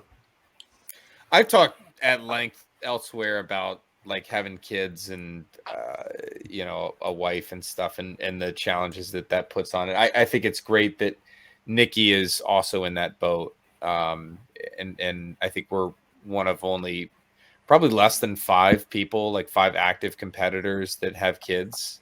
It might just be the 2 of us and Andrew. I don't know right now who are active. Yeah. Who are active. Yeah, Lacey will be. Yeah, give it another week, and we'll have another on the den. But no, I think what's become apparent to me, and a big reason why I wish this division would expand, is because it has drawn me away from other Star Wars. Like, to watch or to consume other Star Wars now takes me away from the 12 core movies and studying. And I hate that. I feel guilty about that at times. Like, that feeling. So, like, the great thing about Dragon Con is that it forces me to keep up with everything that's going on. And there's like a certain like joy in that. It's a lot. There are a lot of books and comics that come out, but you're up on everything. And it may be a stressful competition, but I'm consuming new Star Wars all year long. Here, my consistent frustration is that, particularly now with the delay of Rogue Squadron, I'm baffled if this division stays the same until 2024, because we're not going to get it. We're not getting a movie in 2022. In all likelihood, we're not getting a movie in 2023. So if a movie comes out in the December timeframe that they have switched to of 2024, it's not eligible for Schmoedown until 2025. You're really telling me that this division has the longevity? Like, yeah, are there questions that they're going to be asking? Sure, they have not tapped that out. But does anybody really want to watch us answer questions about, like, well, what person was in this, played this background droid in the Sandcrawler in A New Hope? Who is that actor? Like, that's not entertaining. And so, and meanwhile, there's all this, like, you watch something like the Book of Boba Fett trailer, and I'm like, I want to answer Star Wars trivia questions about that. And I don't care that it's not the movie Trivia Schmoedown. This division hasn't been the movie Trivia Schmoedown since they started asking questions that are out of like goddamn books, quite frankly. Yeah. And so as a competitor, I don't know how much longer I want to stay in a league or in a division that is insistent on treading the same water when there's so much goodness that's out there. So that's my frustration, because I have books that are piled up that I haven't read. I have comics that are piled up that I would love to read, but I got to prep with the same, 12 movies. So it's not my league. It's not my division. That's above my pay grade. I don't make those decisions. I just answer questions. But damn, would it be fun to get into some new Star Wars material. And I'm not talking about books and comics. I'm just like, give us the TV stuff. Yeah. And just rename it. Call it just the Star Wars division. You don't even have to call it Movie Trivia Schmoedown anymore. Rename it. Fucking fix that problem. I was about to say, isn't Star Wars? I mean, the brand. We got to keep the brand on there. I would have to imagine. Well, isn't Star Wars going to be exclusive to Twitch next season? It might be. I don't know. Yeah, I would wait. I think that's what I've heard. And if that's the case, I would wait before you put any. Yeah, well, I don't know. That's what I've heard. But if that were the case, then, like you were saying, rebrand it. If you could call it Star Wars Trivia Schmoedown, and it could just be, like you said, the TV series, the animated series, and the movies. Because that's always been my only hang-up with that, is that it's the movie trivia. You take that out of there, and I have no issues at all expanding Star Wars into other canon, but it's the only division that it would make sense. Like, unless you rolled in like an MCU division or something like that, it's the only division that's really set up for that sort of thing. So I just say it from a fan fun perspective. Like, I want to answer questions about the Mandalorian. Like, I want to dig into, like, do I want the extra work? Probably not, but like, and I guarantee you, the first time you have to answer a Resistance question, you're gonna rue this day, Tom. I love Resistance. I fucking would win on that. Like, are you kidding me? Like, people can hate that show all they want to. I will gladly get questions right that you get wrong, and I'll win a match over that. That's fine with me. Oh, yeah. So, anyways, but I got to duck out of here. This has been a blast. Oh yeah, and, thank you. Yeah, we'll see you at Spectacular. So yep. I'll probably see you, Saul, in the airport in all likelihood. Yes, I think we Thomas and I think we're probably hanging out in the terminal together. So this is true. Oh, yeah? This is true. All right, I'll see y'all. Thanks, Thomas. Bye. Take care. Good to meet you, Kiwi. Nice to meet you. Peggy. Bye. See you, Saul. Anybody? And Saul, what's your answer to that question Kiwi had there? Do you need her to ask again? Hey, Kiwi. Yeah. The hell was the question you asked? Do you find that either your work, your life, or Schmoedown suffers as a result of that juggling act? Because it's got to be a juggling act. Like, I watch along and I try and play along, and do I know even a third of what you guys know? Hell no. So I don't know how I could juggle my life and be part of the Schmoedown in a very theoretical sense if I was ever to do it. So I don't know how you guys do. So you don't. What you're asking if the Schmoedown takes up time? Is that I'm not sure what the route. What like, how do you balance that? How do you find that you balance that? I'm a dogmatic idiot. I'm just constantly chasing. I'm a dog chasing a fire truck at all times, and then I get it, and I let it go, and there's another one, and then I chase that one. And that's my whole life. So I've acclimated to this nonsensical schedule very, very easily. I'm not now, nor have I ever been a bright man, Kiwi. So I can do these things over and over and over again, and I can constantly make myself miserable without actually feeling miserable. So there is no balance because I just do all this one thing at all times. I have an obsessive, almost compulsive, it's almost like a disorder or something. And because of that, I'm very comfortable being uncomfortable. And I don't balance it. I just go ahead. I get I don't play the Movie Trivia Schmoedown for the same reasons I think probably every other person on the roster plays. I play for very distinctively personal reasons and reasons that are entirely my own. And there's two people in the whole world who know why I play the Schmoedown.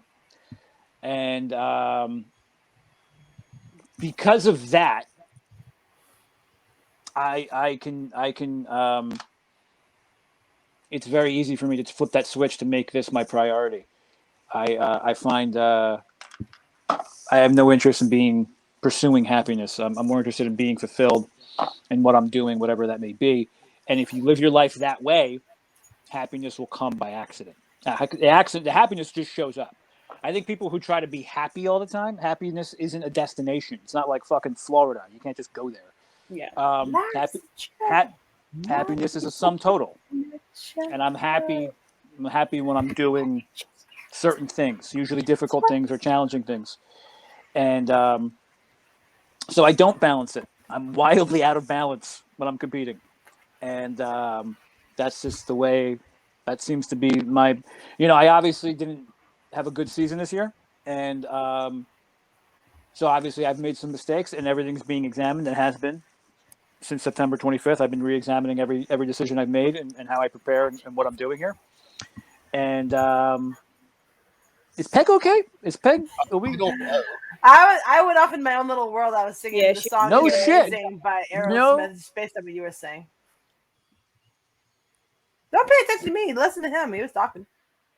Well, I wasn't the only one talking, so that's why we're talking. I wasn't talking. I was lip syncing. I was lip syncing to the song playing in my head. You were lip singing so well. Yeah, we could hear you. That's impressive lip sync. Yeah. I wasn't audibly singing the song. Oh yeah. On a scale of 1 to 10, how certain are you of that? Anyway, the point is, I don't balance. I just jump head in, and I sort it out later. Mm-hmm. Probably doesn't work. I'm probably going to not do it. I'm going back to formula this off season with how I prepare, and I'm changing everything about it because it didn't work. But that's what I did this. But that's what I did this season. So I don't know if that'll be. I think the answer to your question is that everyone approaches it differently. Yep. Yeah, it's pretty cool. Everyone's got their own method. Everyone's got their own style. See but that's a great point, Kiwi, and that's one of the reasons that I take the Schmoedown so seriously, and I tend to get so worked up over certain things, is because I don't know at all what you guys go through, but I know that you have actual lives, and that everyone's life is hard enough as it is. And that when you guys are studying and training and everything you devote into travel, everything you put into Schmoedown, all of you competitors, you're taking away from your real life, and in a lot of cases, your families, your children, your wives, your spouses, all that stuff. And so that's why to me, I want the right answers to be called. I want things to be done right, and I get so worked up because I'm like, dude, these people are literally setting things that are very important in life to the side to do this. So I want you guys I want it to be done to the best of its ability. That's why I'm so crazy and get so worked up about some stuff in Schmoedown. It's not just because I'm an asshole and I'm looking for something to bitch about. I mean, dude, y'all put in a lot of fucking work into that shit, dude. And I feel bad sometimes when, you could be like, so-and-so, they technically got the question right. They didn't give them the point, but they won anyway, so who cares? No. They studied their ass off to get every fucking question right, and they got the question right. Give them the damn point. And, there should be, that's how I look at it, and especially for stats. If there may be a Schmoedown Hall of Fame someday. Along with that comes stats. Why are you going to deprive people of stats? If I'm a baseball hitter, I'm going to be pissed if somebody deprives me of stats and shit like that. That's kind of, I come to the Schmoedown from a competition angle more than anything. I understand what you're saying, and I get where you're coming from, but if you look at the match that, the match that debuted a couple days ago, because this isn't airing live. If you look at the match between Griffey Newman and the Barbarian, it wasn't a perfect match from either side. But you want to know what? It was an intense match, and you were enthralled, and you're like, oh my God, it's going this way. Oh, it's going to go that way. It's going to go this way, that way. It doesn't have to be a perfect match from everybody to make it an interesting match that gets you sucked in, that gets you invested, that gets you like, oh my God, I don't know which way this match is going to go. And I understand, everyone puts a lot of effort into this, because everyone wants to succeed. Everyone wants to hold the belt one day. I can't tell you a competitor in this league that would, if you guys like, hey, you want to win the title one day? They're like, nah, I'm okay. That's fine. Just hanging out. Don't need to. I mean, there's probably a few. I haven't run into them yet. At least they haven't told me. Peggy, I'm going to text you after the show. Oh. I keep Well, away. Okay, at least but I'm not at gonna. least not on the den. On the den, we've No. all been striving for it. And you want to know it? Like Paul said earlier in this broadcast, it's a lot of luck. Had I played along to that match against Barbarian and Griffey, had I gotten Eddie Murphy on the spin, I would have beaten both of them. But I'm nowhere near a title shot. But yet that match was like meant for a title shot. It's so subjective. Like people can say, okay, that was an easy question, that was a hard question. But if you've never seen that movie, then it's a hard question for you, no matter what. It's the people who bitch about the question writing. I understand certain complaints, but there's just a little bit more than there should be. But that I got completely off topic of that. But there's so much passion in this league. Everyone's here because they have a love for this community that has been built, and that's why they strive so hard to succeed within it. If they didn't give a crap about the community, that it was all the fan base and everything, and their teammates, their faction mates, what have you, that there'd be no reason for it. But we all try so hard, and everyone's got their own methods of approaching it. And sometimes, yeah, maybe it takes away from life or work, what have you. I just hope everyone is able to find a balance within that and still be able to succeed. Well, very well said. Yeah. Very Balance. What is this, yoga? I don't even fucking balance. You go all one way. That's it. That's you, Saul. That's you, Saul. All the one way. That's it. Your No little single-mindedness. Balance. What am I, a gymnast over here? Get the fuck out of here. I am a gymnast, but that's not neither here nor there. The point is this: no balance. Yeah. Okay. Did None. the character work come really naturally to you, Saul? I've never done any. No, yeah. There we go. There we go. I Wow. didn't want to Character presume and be like, so you do no character work. And you're like, well, thank you. That's not who I am on the day that I'm not going to ever assume. I'm still very new to this, so. I don't know that I did any. I don't know that I really moved the needle character-wise this year. I think I'm capable of a lot better. I just didn't. I don't want to talk about this. But it wasn't. I don't think I provided anything special character-wise this year. I know I'm capable of better, which is just kind of a loserish answer. But the opportunities were there. I couldn't, for a lot of reasons, couldn't really seize them to the way I wanted to for various reasons. I don't know that I really. I mean, I don't know. If you would have told me last year at this time that at the end of this year people would want to talk more about your performance than your character work, I'd be surprised. But It's a bit of trend. But you know, I'm not a completed work by any means, and I know I have a lot of room to improve, and I look forward to getting that opportunity. So, Plenty of contestants on there that are like that.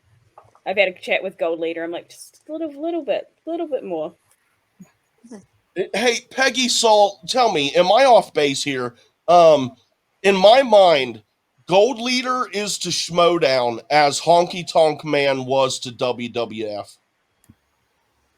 The hair, that's not bad. The way, just to me, every time I look I don't at know if Honky Tonk Man was flashy enough. I would think more like $1 Million Man Ted DiBiase, just with like the belt, like the $1 Million belt, and like the. You know, Jay, it makes my stomach turn to agree with you, but yeah, I think that's actually a pretty good comparison. Honky Tonk. That's fine. Yeah. I think it's mostly the hair. Stop it, Peggy. Mostly the hair and the gold jacket adds that little bit of flair to it. And did Peggy ever tell you the time she tried to poison me with some bathtub bullshit they only make in Chicago at a bar? No. I don't know why I get blamed for the Malort shots. It's not my fault other than choosing the venue. You're the only person I know from Chicago that would do this to me. Everyone else I know from Chicago would never do this to me.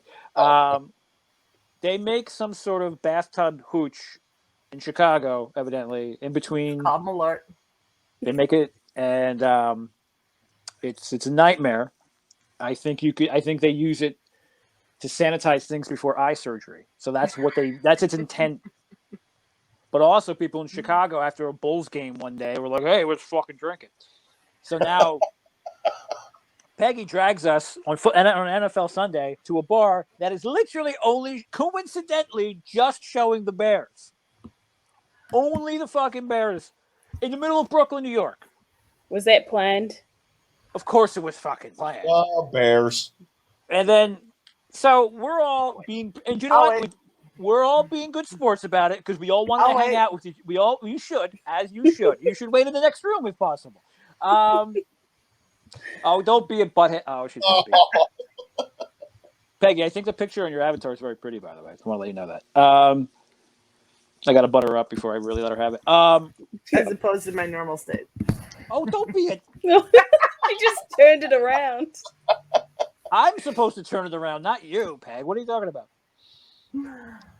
My very pretty and wonderful friend Peggy lures us to a Bears bar under the auspices of football game. Everyone can watch it. Mark can watch Washington. Saul and Ben can watch the fucking Cowboys-Giants game. So the Bears come on. Fuck that. Every TV in the bar goes Bears. And then Peggy's like in the corner wearing like a Bears jersey, Bears socks. She's got a Bears helmet on. She's like, "Oh, I didn't see this coming." Oh, was it on today? She's like, "I didn't see this coming, boys. Who would have thunk?" And then after they score a touchdown, they bring this fucking poison out, and they make us drink it. Chundru might get thrown out of the country for drinking that. Like that might be some sort of some kind of controlled substance that they test for. I don't know what you've done here, Peggy. PJ still can't see straight. PJ's having trouble seeing. Am I allowed to reply to all the fallacies within this story that he's telling? Because there are many. How dare you? I'm front of the lawyer. You know I don't lie. So, yes, I chose the bar because it was a Bears bar in Brooklyn. Did I know that they were going to turn every single TV in the bar to the Bears? I knew they were going to have sound and the Bears on the majority of the TVs. I didn't know they were going to have it on a majority of the TV. Yeah, a majority I'm okay technically with. You're right. It was a majority. It was the majority of them. Ellis got his Redskins game because we didn't play till 3 or whatever. Washington 1 o'clock. Football team. Excuse me. Sorry. It's a hard habit to break. I've been a football fan for a while. I apologize. But, okay, and the Malort shot was only at the end of the game when the Bears won, which is a rarity. So it was only because the Bears won that day that the bar decided to dole out Malort shots to the entire crew that happened to be in attendance. And not to mention that they prepared over 100 hot dogs for free for everyone who was in the bar to have at their leisure. Holy shit. And there's nobody who held a gun to your head to make you do the Malort shot. There is video evidence showing that you did it of your own accord. It's just your fault. I tried to warn you. It's not good. I don't remember. I must have missed that text. When I was standing next to you and you were like, "Woo, this is going to be the best." Al Capone himself made this. It was like, all right, geez, I guess. Check the video. I say nothing of the sort. It's on my Instagram right now. It's on my Instagram right now. It was before they hit record. She was living. She's like, "This is better than ice cream." Likely. You guys are nuts. Was it just the one? Well, okay, so it was just the one for most of us, but for some reason, PJ did like 3. Yeah. PJ there were a couple extras sitting there. He just like boom, boom, and then decided to blame me for it. I'm like, he was just like, all my fault. He's just like, I don't want to live anymore. And boom, boom. I go, whoa, stop. And we stopped him. Whoa. And it was like, it was a weird thing. I didn't like it. It was a weird vibe. Whoa. And that was the Malort story. And how dare you? It was kind of the Malort story. It was Saul's version of the Malort story. It was the adjacent story. No, this is kitty corner what we call story. The truth. That's what my truth version. According to Saul, you were on cloud 9 halfway through the 1 o'clock games. So like, I'm not sure. Yeah, we were winning. I'm not sure it's a rarity. Good your memory is. Yeah, take them where you can get them. My memory is very acute because I don't partake. So yeah, that's how I remember it. And so just for the poison. All right. Anyways, agree to disagree. Next topic. Let's go. Click. The Bears. He's producing now. The Bears. Hey, I do have a question though about that game that they won. Was Carson Palmer a quarterback at that point, or was that after? Carson Palmer has never been Oh, in quarterback Palmer, of the Chicago Bears. Carson Palmer. I live near Cincinnati. Andy Dalton? Yeah, Dalton. Yeah, sorry. Dalton was injured like a week or two prior. It was Justin Fields the entire way. Yeah, Palmer was before him and went to fucking Cardinals, I think. Wasn't that right? Well, he was with the Cincinnati. Oh, he was with the Cincinnati Bengals, I would say, and then with the Arizona. Anyways, this is supposed to be a Schmoedown show here, Jay. Jeez, man, have another drink, lady. No, I'm just kidding. I will if I can go to the. Can I go to the fridge and get another beer? I don't care. All right, do it. All right. Hey, like Kiwi. her. Yeah, Hey. yeah. She's sprightly. I like it. Yeah, and to further elaborate on your question to Saul, as far as character and stuff, that's not a character. Like so he's just like on all the time like that. Oh, dude, like the banter of him, like picking on me and stuff. He does that when it's just me and him on a phone call and no one else can hear it. So yes, I don't know because I never presume that someone's character is exactly who they are as a person. So I always like to find out if it's them or an extension of them. No. But yeah, I was surprised because he's just constantly. Oh, yeah. I don't know how he runs on all cylinders like that because I don't. What's going on? Mentality, man. New Yorkers are fucking like that, dude. They're on it. What do I do now? What Nothing. I was complimenting the fact that you fire on all cylinders. Yeah. Yes. That's why I thought it was a character because I was like, someone can't be like that constantly. How do you have a brain that runs like that constantly? Hey, get back here, Gubbins. I don't like that. I don't like how she said that and then Gubbins takes off, making a monkey out of me. I don't like that. I feel mocked right now. It's almost like Peggy's like, I'll show him. There. Well, I had my green tea. Putting the picture on back better. Yeah, it's a very nice. Isn't that a nice picture, Peggy? It's a really beautiful picture. Yeah. Mm-hmm. Yes. Yeah, she needs to move closer to where I live, so we can just hang out. So, Kiwi, what do you? All right, Gubbins, spit it out. What are you trying to say? What are you trying to say? Well, I'm trying to inquire as to what's on your mind.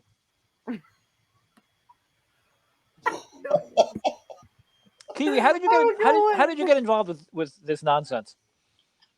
With Jay Wade or with Schmoedown in general? Because these two. Yes.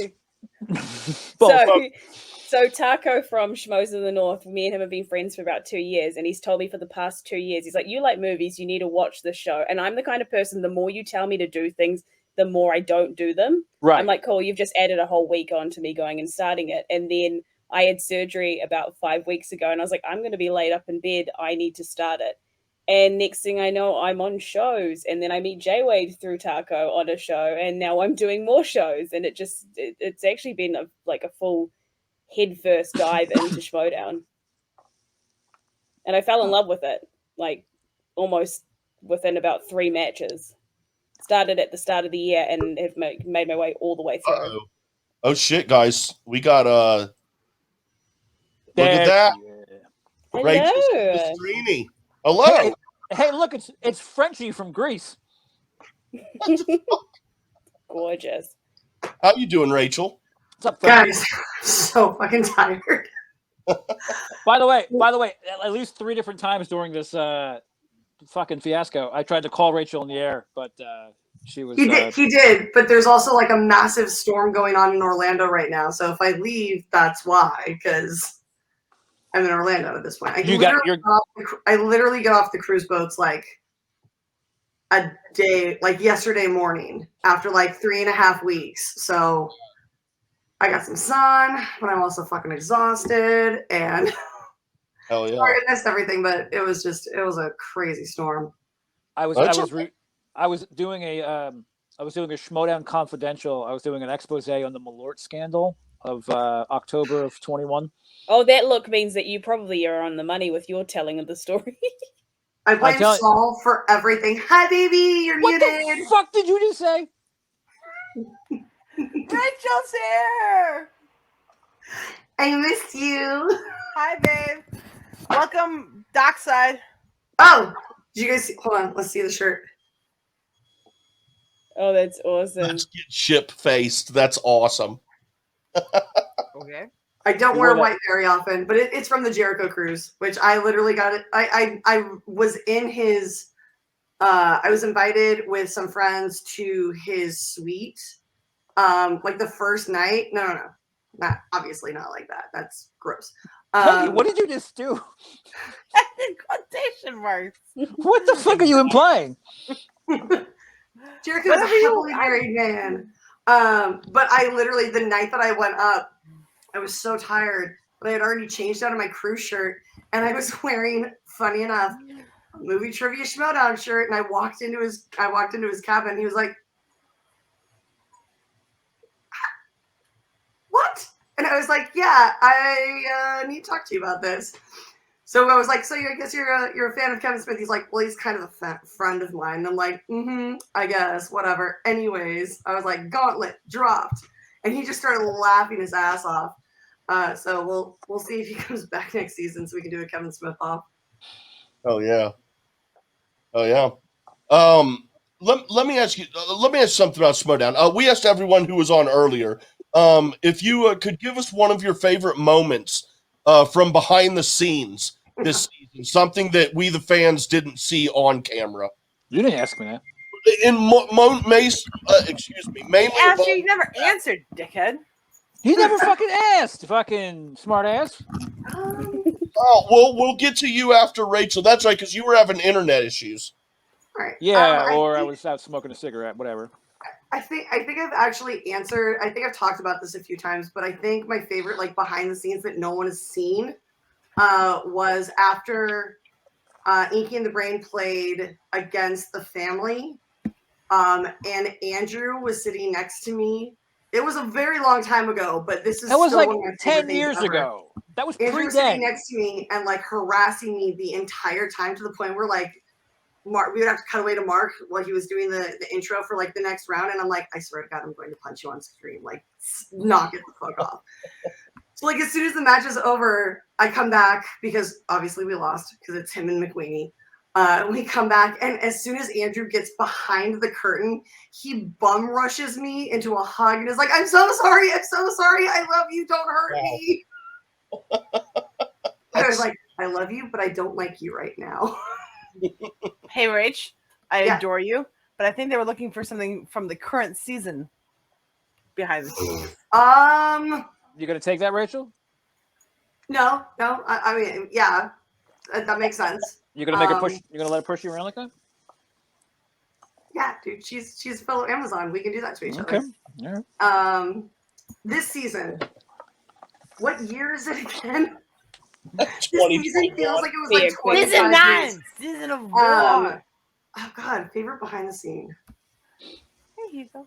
I mean, I've only had one match, like real match this season. It was against Paige, and like afterwards, everybody just literally started just talking about how much they love me, and I was like trying not to cry because I knew I was going to be back on screen, and I was like, it was an incredibly emotionally vulnerable time, and everybody just started piling it on, and I, as both Saul and Peggy are well aware of, I don't accept praise well. It makes me nervous and uncomfortable, and so they're like piling this on, and I'm like, it was just a lot, and so like I was trying to keep it together as much as humanly possible, and then as soon as they stopped recording, I was like, you guys are assholes, and like had a breakdown. It was really lovely and wonderful, and it sucked that it wasn't in person because I couldn't hug anyone after that when I needed to. Oh, big hugs. So I am sorry. We did skip you when we were asking this before because you were outside smoking, but acting like you were having internet issues. So that's my move. Yeah. What about you? Moment from behind the scenes this season. One of your favorites. I told you about the Malort already, right?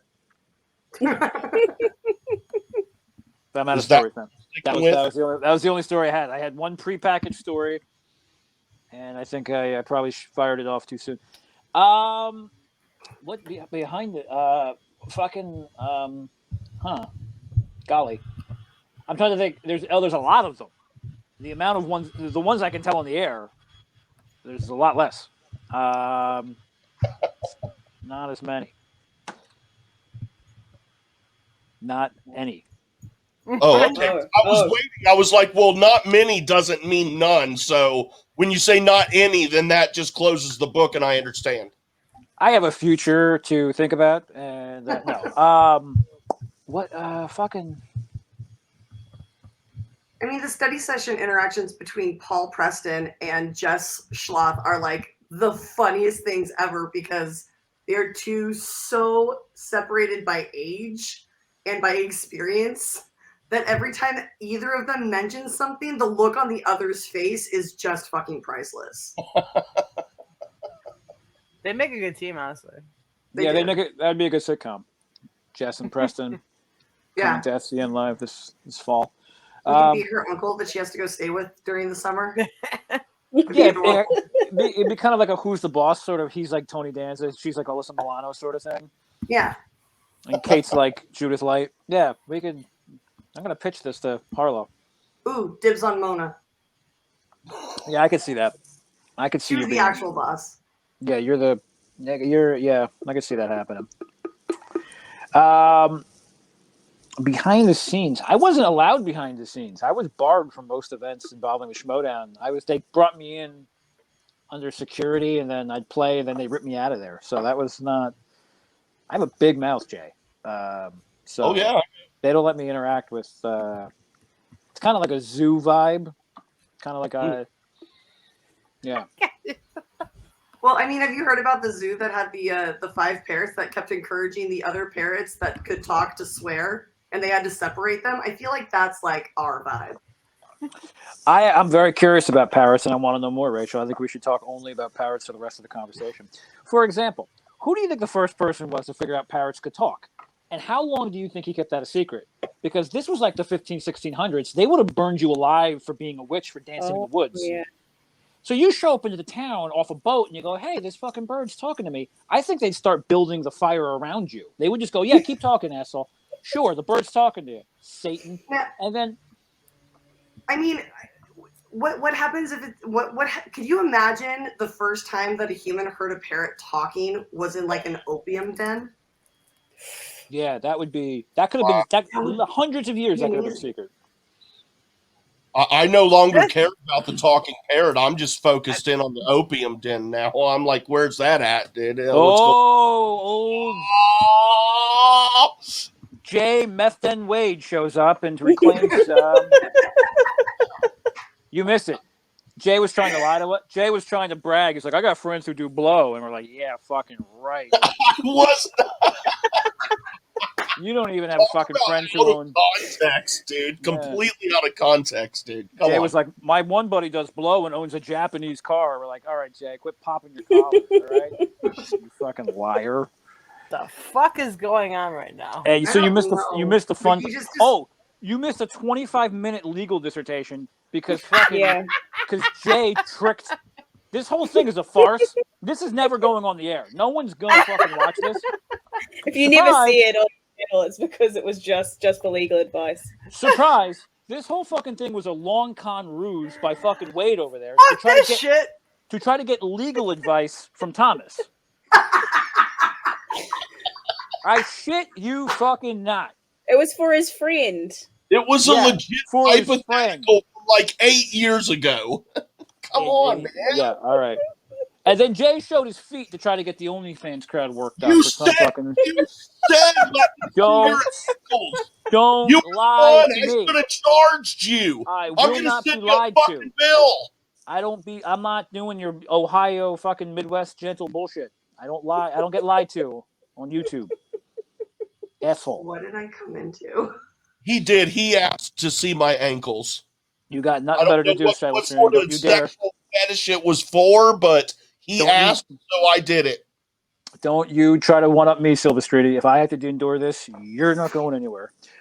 Where was the cruise, by the way? You look radiant. I did get a little... I got tan lines. I have like tans. Like, look at that. You have more than one tan. I have one tan line. It's right there. I went so down. You're only like strapless things so you can show off the one tan line just so people know. Yeah, I get that. It's like when my only tan line was like a flip flop tan. I would just like go barefoot everywhere. No, we went down to. We were only allowed off the boat at one port because it was where we sailed on the Norwegian boats, and so Norwegian owns part of an island. And we were only allowed to go. They own a whole country. On that part Norway. of the island. Yeah. So what? They own several islands. It's part of the country of Norway. They own the whole thing. It's all theirs. They all look like me. Just all in our archipelago. Unfortunately, this was in the Bahamas, so we docked in like Jamaica and Belize and all these awesome places that I got to look at from the back of the ship and like look and be like, oh, wave at them as they pass you by. I'm like, look how pretty it is. Although it was fun when we sailed by a few islands. Somebody was like, it looks like the island from Lost World, and I'm like, I think you mean Jurassic Park because that's not Island in Blair. It's an island in Lost World. It's Lasona. Yeah. Yeah. But it didn't look like that. It looked like New Blood. Okay, fine. Yeah. New Blood. I was having fun schooling them. Don't stop. But yeah, so it was a blast. And I did the Jericho cruise. I did the Coheed cruise. Michael Franti cruise, which was fucking awesome. Who does he wrestle for? Who did what? Who does he wrestle for? No, Michael Franti's a singer-songwriter. Oh, that's different. Yeah. Oh. And then there was the Rock Boat cruise, which was fantastic, put on by Sister Hazel. And then I just got off the Melissa Etheridge cruise where... Really? Yeah, it was aggressive. Melissa Etheridge cruise? Yeah, her fans are... Really? Aggressive. How many times did you hear "Come to My Window"? I'm going to say over under 15. Over. Way over. It was a 6-day cruise. Oh no! Oh yeah, that's a lot of "Come to My Window." That's a I tell you what, lot of it. These fucking pains as someone who was born and raised in Jersey. As someone who was born 15 minutes away from where Springsteen grew up. This hurts me to say. I fucking was at a concert. I was at the concert for New York after 9/11 at Madison Square Garden. Melissa Etheridge did "Born to Fucking Run." Was better than any version I've ever heard Springsteen do. She blew the fucking doors off the place. Wow. She's amazing. When I got to do artist check-in for that cruise, and she came up with her wife Linda, and like we literally sat down and we were standing there while they were getting checked in, having like this beautiful discussion about like how we love different parts of the country and why, and how long she's been touring and my tour experience, and it was just like it's like you're so wonderful. You're so glorious. Hey, Peggy Etheridge, get back here. She's just gonna laugh from behind. She's singing. I'm the only one who walk across the fire for you. The amount of times I've heard that was night. Yeah, I feel like really I'm missing out. Peggy, get back here. Finish it. It really does, like that first cruise with Jericho and AEW wrestlers, it really was like, I was like, we need to have a Schmoedown cruise. That would be a blast. I know somebody who works on the Staten Island Ferry. I think we could get that going. I mean, I know somebody who works for Six Man. We could probably go to Staten Island and then come back. So that would be really good. That's what you do. Trip. What's the over-under on how many people get tossed over the railing or fall off the boat? I thought about that too. How many people are going to end up being thrown overboard? Well, this is. I actually had this discussion with Brad Williams was on the Jericho cruise, and we were talking about how they're doing the 4th Jericho cruise in March over St. Patrick's Day week. And I was talking with Brad Williams, and I was like, "Hey, you're not coming out, right?" And he goes, "Oh, absolutely not." I'm like, "Yeah, I can already see like the wheels turning in some of the wrestlers' heads for like Toss the Leprechaun games and stuff." And I was like, he's like, "Yeah." Wrestlers. He's like, I don't own enough dry clean only like suits to be on that cruise. Yeah. But he's actually going on it now, so which is hilarious. He got confirmed yesterday that he's going on. I'm like, Brad, what are you doing? So is Jericho and Melissa Etheridge, they are actually on these cruises, or? Absolutely. And Jericho was actually, I was venue managing in one of the bigger venues, and he was coming on my stage, like hanging out, watching the show. He would come on and perform. He would stand with me and like watch the shows. He was really, really awesome. Oh yeah. And this is, let's see if I can get this right. This is him on stage with Rubik's Cube. Oh, which is an 80s cover band. Oh hell yeah. Yeah, he was always around. He was constantly dropping in on sets. He was so wonderful. Hey, in that picture on the far left, is that Ken Knapsack wearing a long blonde wig? No, that's the guitarist from Fozzy. But he also plays with Rubik's Cube. That's not a bad pull. It's not a bad pull, Jay. I'll give you that one. But it was a blast. But I think that if we did a Schmoedown cruise, it would be a ton of fun. Oh yeah, I bet there'd be a lot of folks who would definitely do that. Oh, hold on, watch this. All right, I'm gonna. I tried to pitch Camp Schmoedown to PJ.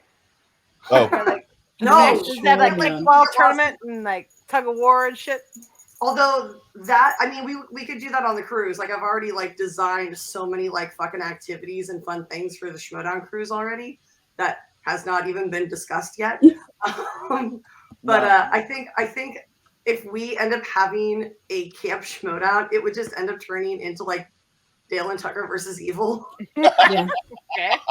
I think Beach Blanket Schmoedown next summer is probably a better situation where we kind of do a Rockahula Luau type situation somewhere at the beach in LA. Hawaii. And then I show up in a motorcycle. Let's fucking go to Hawaii. Fuck it. If we're gonna do it, let's make it. I mean, while we're being practical. Show up in a motorcycle. Well, you've never seen Grease 2, Smartass? Practical. That sounds practical. I've been riding motorcycles since I was 6, Peggy. Okay. Oh my god! If you want to cut your hair to look like Michael's, that would be so fucking fantastic. And then I get the leather jacket, no shirt. Yeah, 100%. Yeah, I could do it. You know the guy who plays who's in was it Grease 2 is Rex Manning in Empire Records. Maxwell Caulfield. Max Caulfield. Oh. Yeah. Oh wow. Say no more, Mona. Just like a really crappy tan. The greatest movie musical of all time, Grease 2. There's none greater. Don't think about it. I think I'm going to be on a cruise this year for Rex Manning Day, so I'm like, I have to pack that shirt. I have a Rex Manning Day shirt. I literally wear it once a year. I'm going to start calling you fucking Popeye. Are you just like a sailor now? You're just always on the fucking boat. Dude, yeah. I have 90 days until our next sale goes out, and I'm so fucking stoked.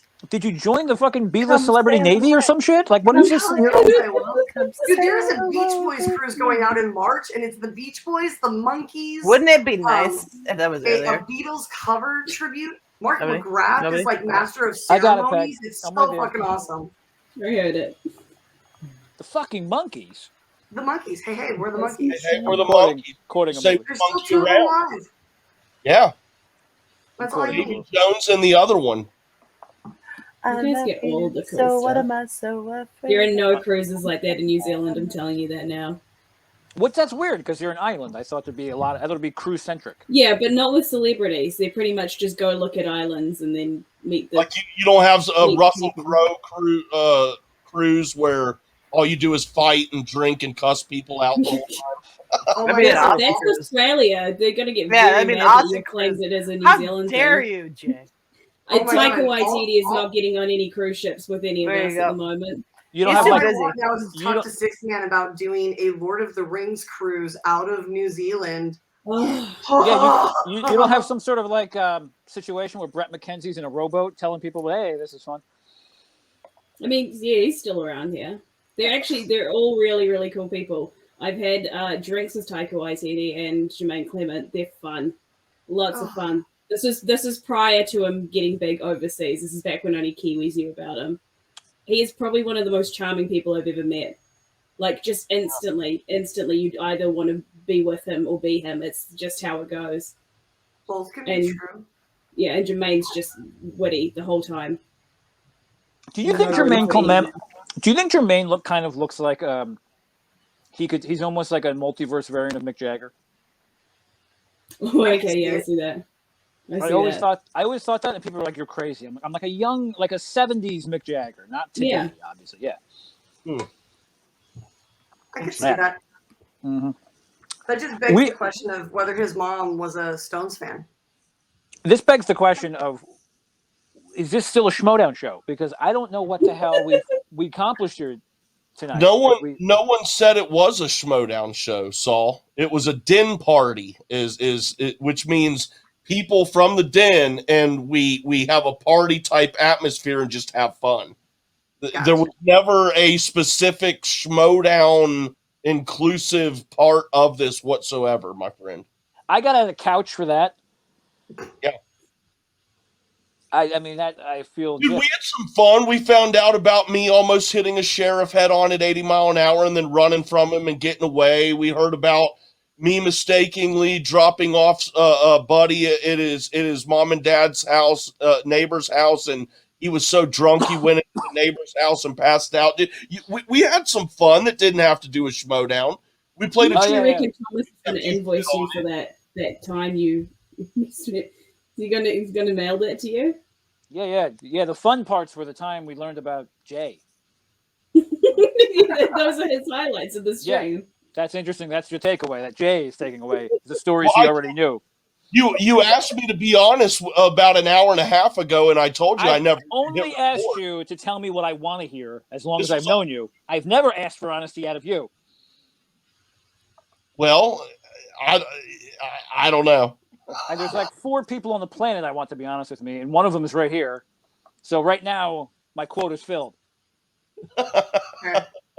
See what I have to deal with, Rachel. Oh.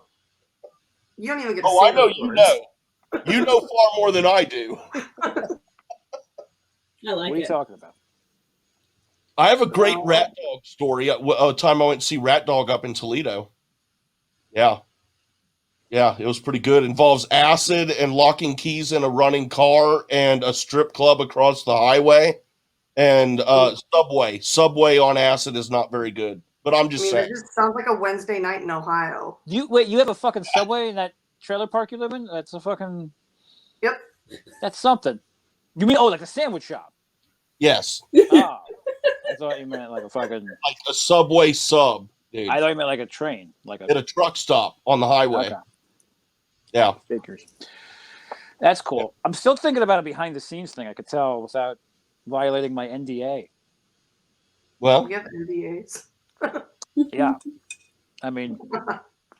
I have NDAs on top of NDAs. In fact, I probably violated one mentioning that I have one. That's I'm on that Gucci level NDA where they're like, "Uh-oh, he could be a problem." Oh my gosh!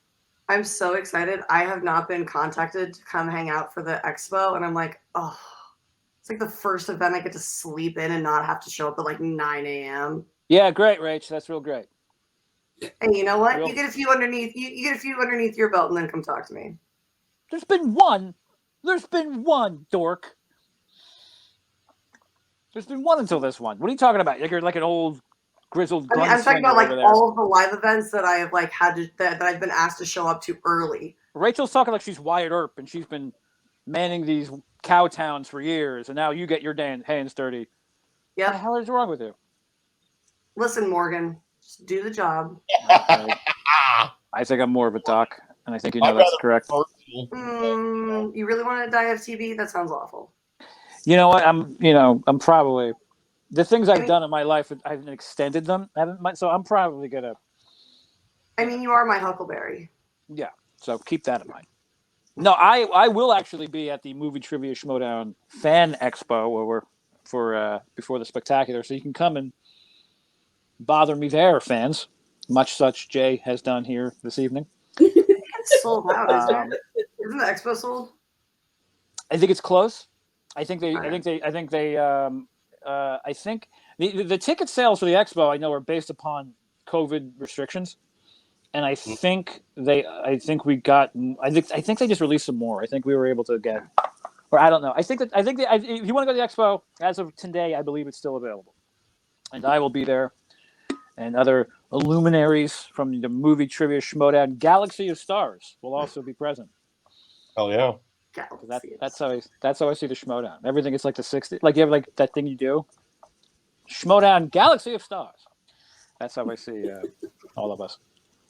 I would love to go to a live Schmoedown event. My brother and I were going to go to Chicago last year if it weren't for the COVID, but we're just waiting until next year and hopefully it's Chicago.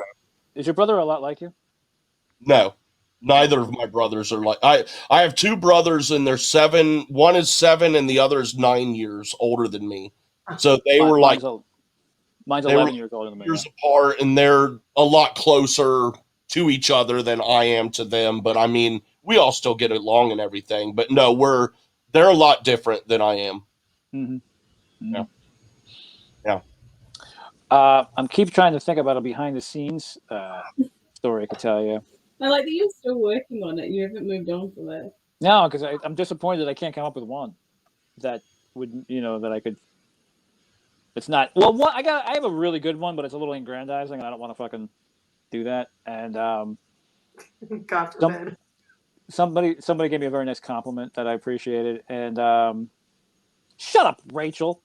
And yeah, okay. So I just say I don't want to tell a story about which I get complimented. Fucking Frenchie over. Where is she? This one. I'm dyslexic. Just tells this is her behind the scenes story. Oh my god, I played a match and then everyone loved me so much that I couldn't believe the impression that I made on everybody. And then it was aggressive love, and I can only. They talked about how great my skincare routine was and how I'm an inspiration to children. That was her behind the scenes story. I opt out because I'm like, no, I don't want to say that was a private thing that Ken Knapsack said about me, and I don't want to share that. And I'm getting shit over here. Oh, shut up. I got accused. By the way, fucking Peggy was so out of it. I said Suge and Justin Hamilton. And she's like, oh, you can pick those names up. I'm like, it's Suge and Justin. Yeah, I'm not name dropping them. I'm shouting them out. That's not how this works. Motherfucker. But to be fair, you and I have not spoken in like a month, so I've missed giving you shit. So. Yeah, I know, Popeye. I've been landlocked, and I know how you can't. Your love is the sea, so it's true. You're like that guy in that song, Brandy. Yeah. What? Yeah. What song? What a fine wife you would be. Brandy, you're a fine girl. Good girl. What a good wife you would be. Such a fine girl. That's you. It's all about this girl who works in it. You've seen Guardians of the Galaxy too. Guardians 2. It's the song. It's a real song. It's a song that right at the start. Yeah. It's awesome. about a guy who leaves a girl high and dry so he can go back to fucking swabbing the decks or whatever the fuck. And she works in a bar that's in a sea town, and she falls in love with this guy, and like all these guys are like wooing her with like gifts from afar, and she's in love with this one guy, and he's like, my love's the sea, babe. Sorry. Catch ya.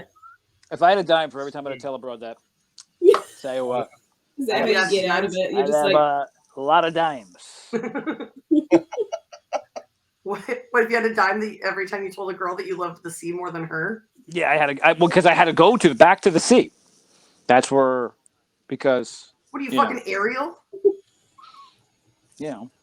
Listen, I'm a straight shooter. I thought I thought the shooting star would appreciate that. Whatever the fuck you were.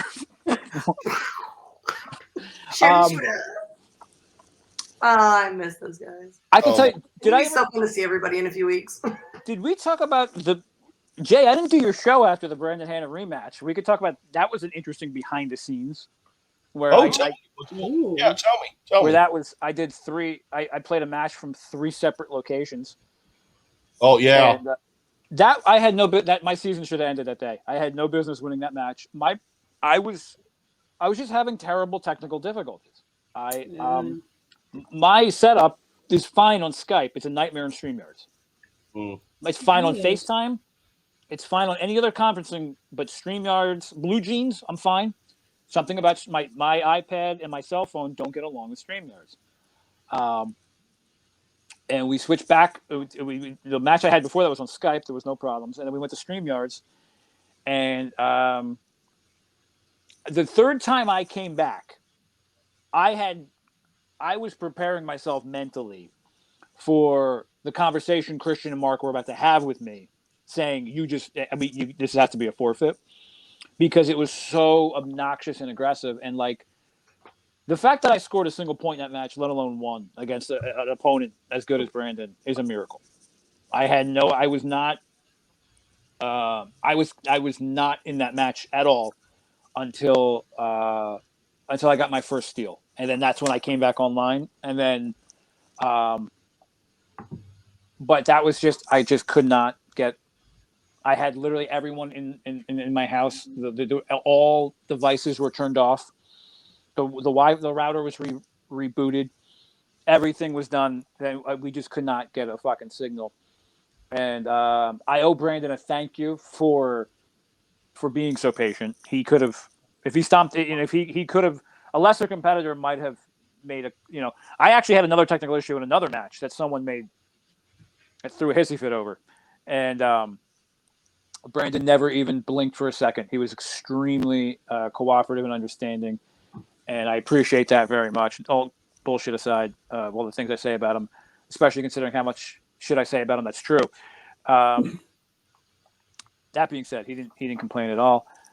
If his manager was there, it might have been a different story, but she wasn't, because she knew better.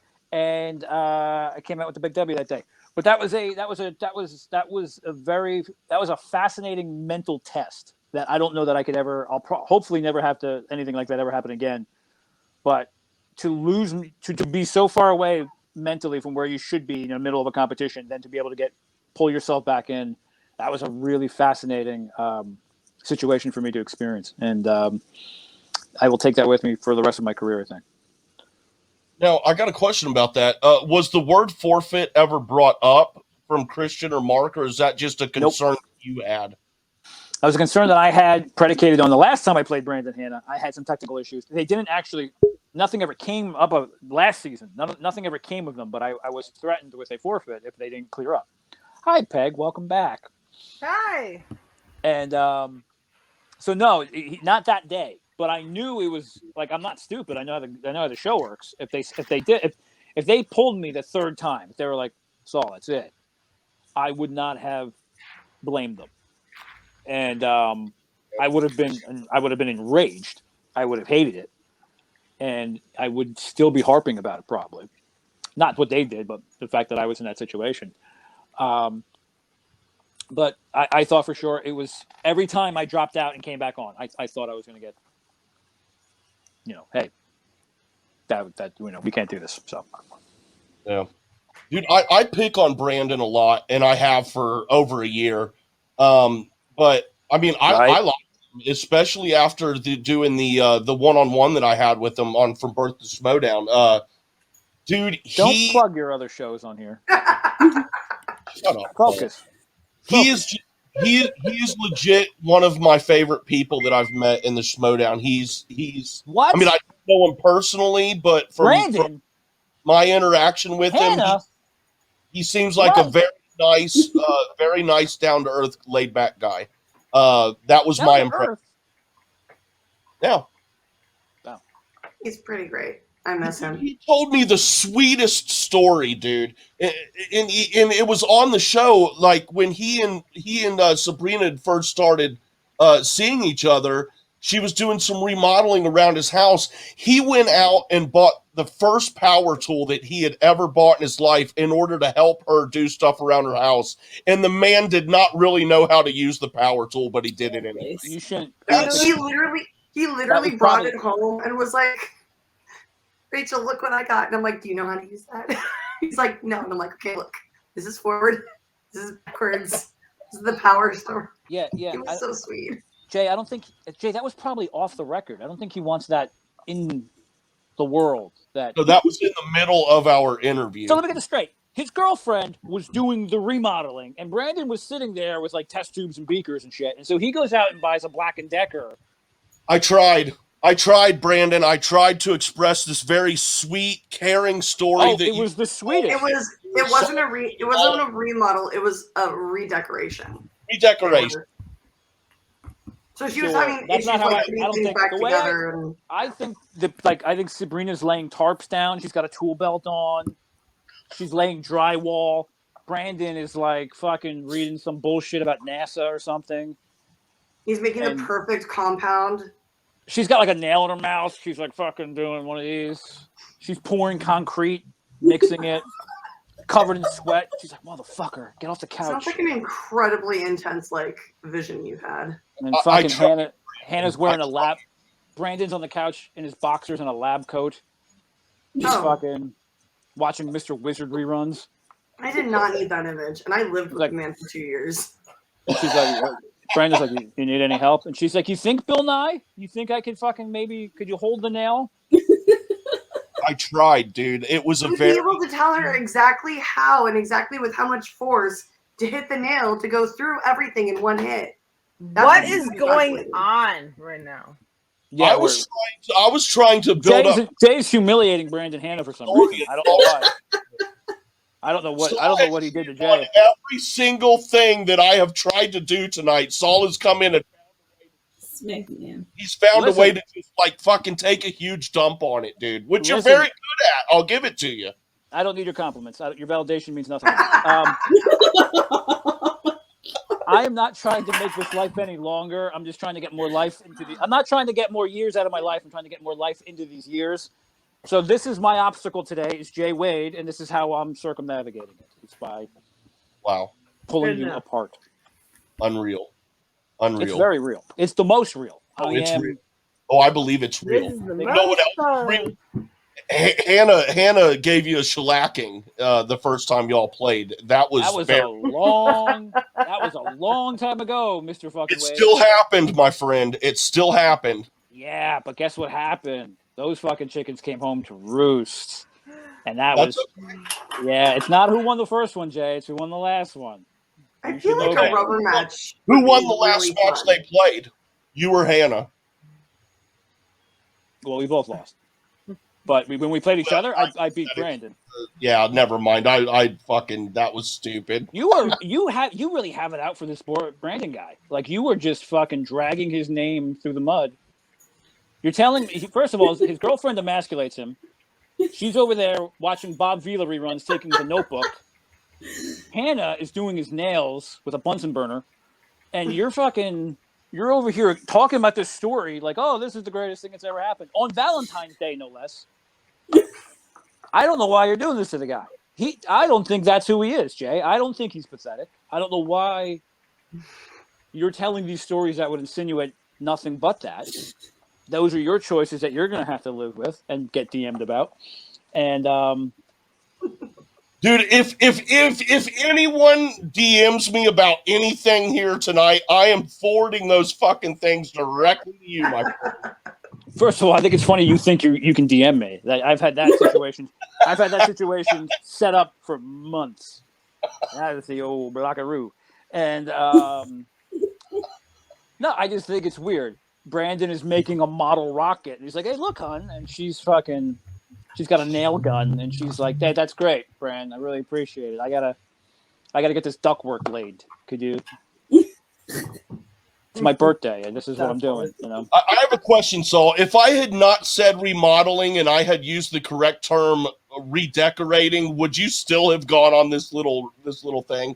No, Jay, because at my heart I'm an opportunist, and that's like all good fighters. All I am is an opportunist. All fighters are just opportunists. Everyone, you know, when fighters are in the ring, they're equal physical condition, equal training. It's just someone has to find the wedge of an opportunity. And I used your inability to use the English language properly as my opportunity into a solid bit that everyone seems to be enjoying. Thank you for that. You're welcome. Yeah. You're welcome. On the conclusion of that discussion, I've got like 20 minutes in me before I'm like going to pass the fuck out. Cool. No, that's I just looked up. I had told Thomas I was wanting to go about an hour. It's been 2.5 hours. So yeah. But yeah, and I won't keep you guys any longer here. It's been a lot of fun. I appreciate all of you giving the time. I've been trying to get as many den members together as I could for a long time. What are you laughing at, Peggy? Yeah, Gubbins, what's on your mind? My text message to Rachel just now. That's fine. Oh. Okay. You guys are, and this is I answered honestly. This is one of the reasons why, because I can imagine the banter that goes on amongst you when you're together in your study sessions and stuff. And a lot of that I base because I've had one-on-one conversations or I've had you on show with interviews. So I've gotten to know that you all have great personalities individually. So then I imagine what you would be like when you're together. And I really wanted that, especially with the Den being my favorite faction. So, yep. That's good to know. Next season's going to be real interesting. Yeah, it is. Yeah, it is. But does anyone have any final thoughts that they would like to give before we jump off here and continue on with our night? My final thought is I've been with you for over 2 hours, and I've been the one who's stuck with you the entire time. So I'll just let everyone else close it out instead of me. That's my final thought. It's always a good sign when your guest says, "I've been stuck with you." Stuck with you. I was going to say crazy is so important, and I love how Peggy just nailed it right there. I noticed that too. Trust me, it hurt very much. But that's okay. I didn't mean it like that. No, not quite like that. Kind of like that. Not exactly. Oh man. But you all will be at Spectacular though, correct? All three of you Den members on screen here. Bright-eyed and bushy-tailed, baby. Good. That'll be awesome. Is pink. And congratulations to you guys, your faction with Thomas Harper, and I don't see him losing that title. Demi's very delightful, very nice person. She's very knowledgeable. She's awesome. And she's got a great asset with Andrew being on hand now. But Harper's taking this all the way, man. That's my thought. Yep. How's his assets? We're his assets. Hell yeah. All right, guys. Hey, thank you all very much for your time. I really appreciate it. It's been a lot of fun. Kiwi, thank you for helping me. Saul, Rachel, Peggy, thanks for being here. This has been an absolute blast. And we're all looking forward to next season. So but we got Spectacular first, so that's gonna be awesome. And good luck to you guys, your faction with the Star Wars title. So everybody, go ahead, Saul. Nothing? Good. No, I think we've done enough damage. I just want to show everyone this. There you go.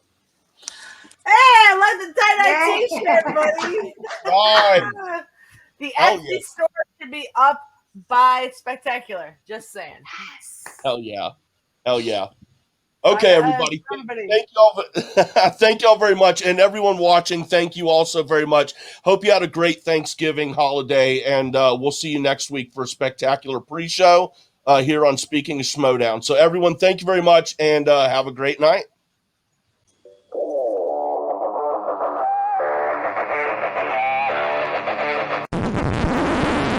You want to hear something funny? The mic wasn't on that whole time. No way. Yeah, for real. Oh, wow. So smooth.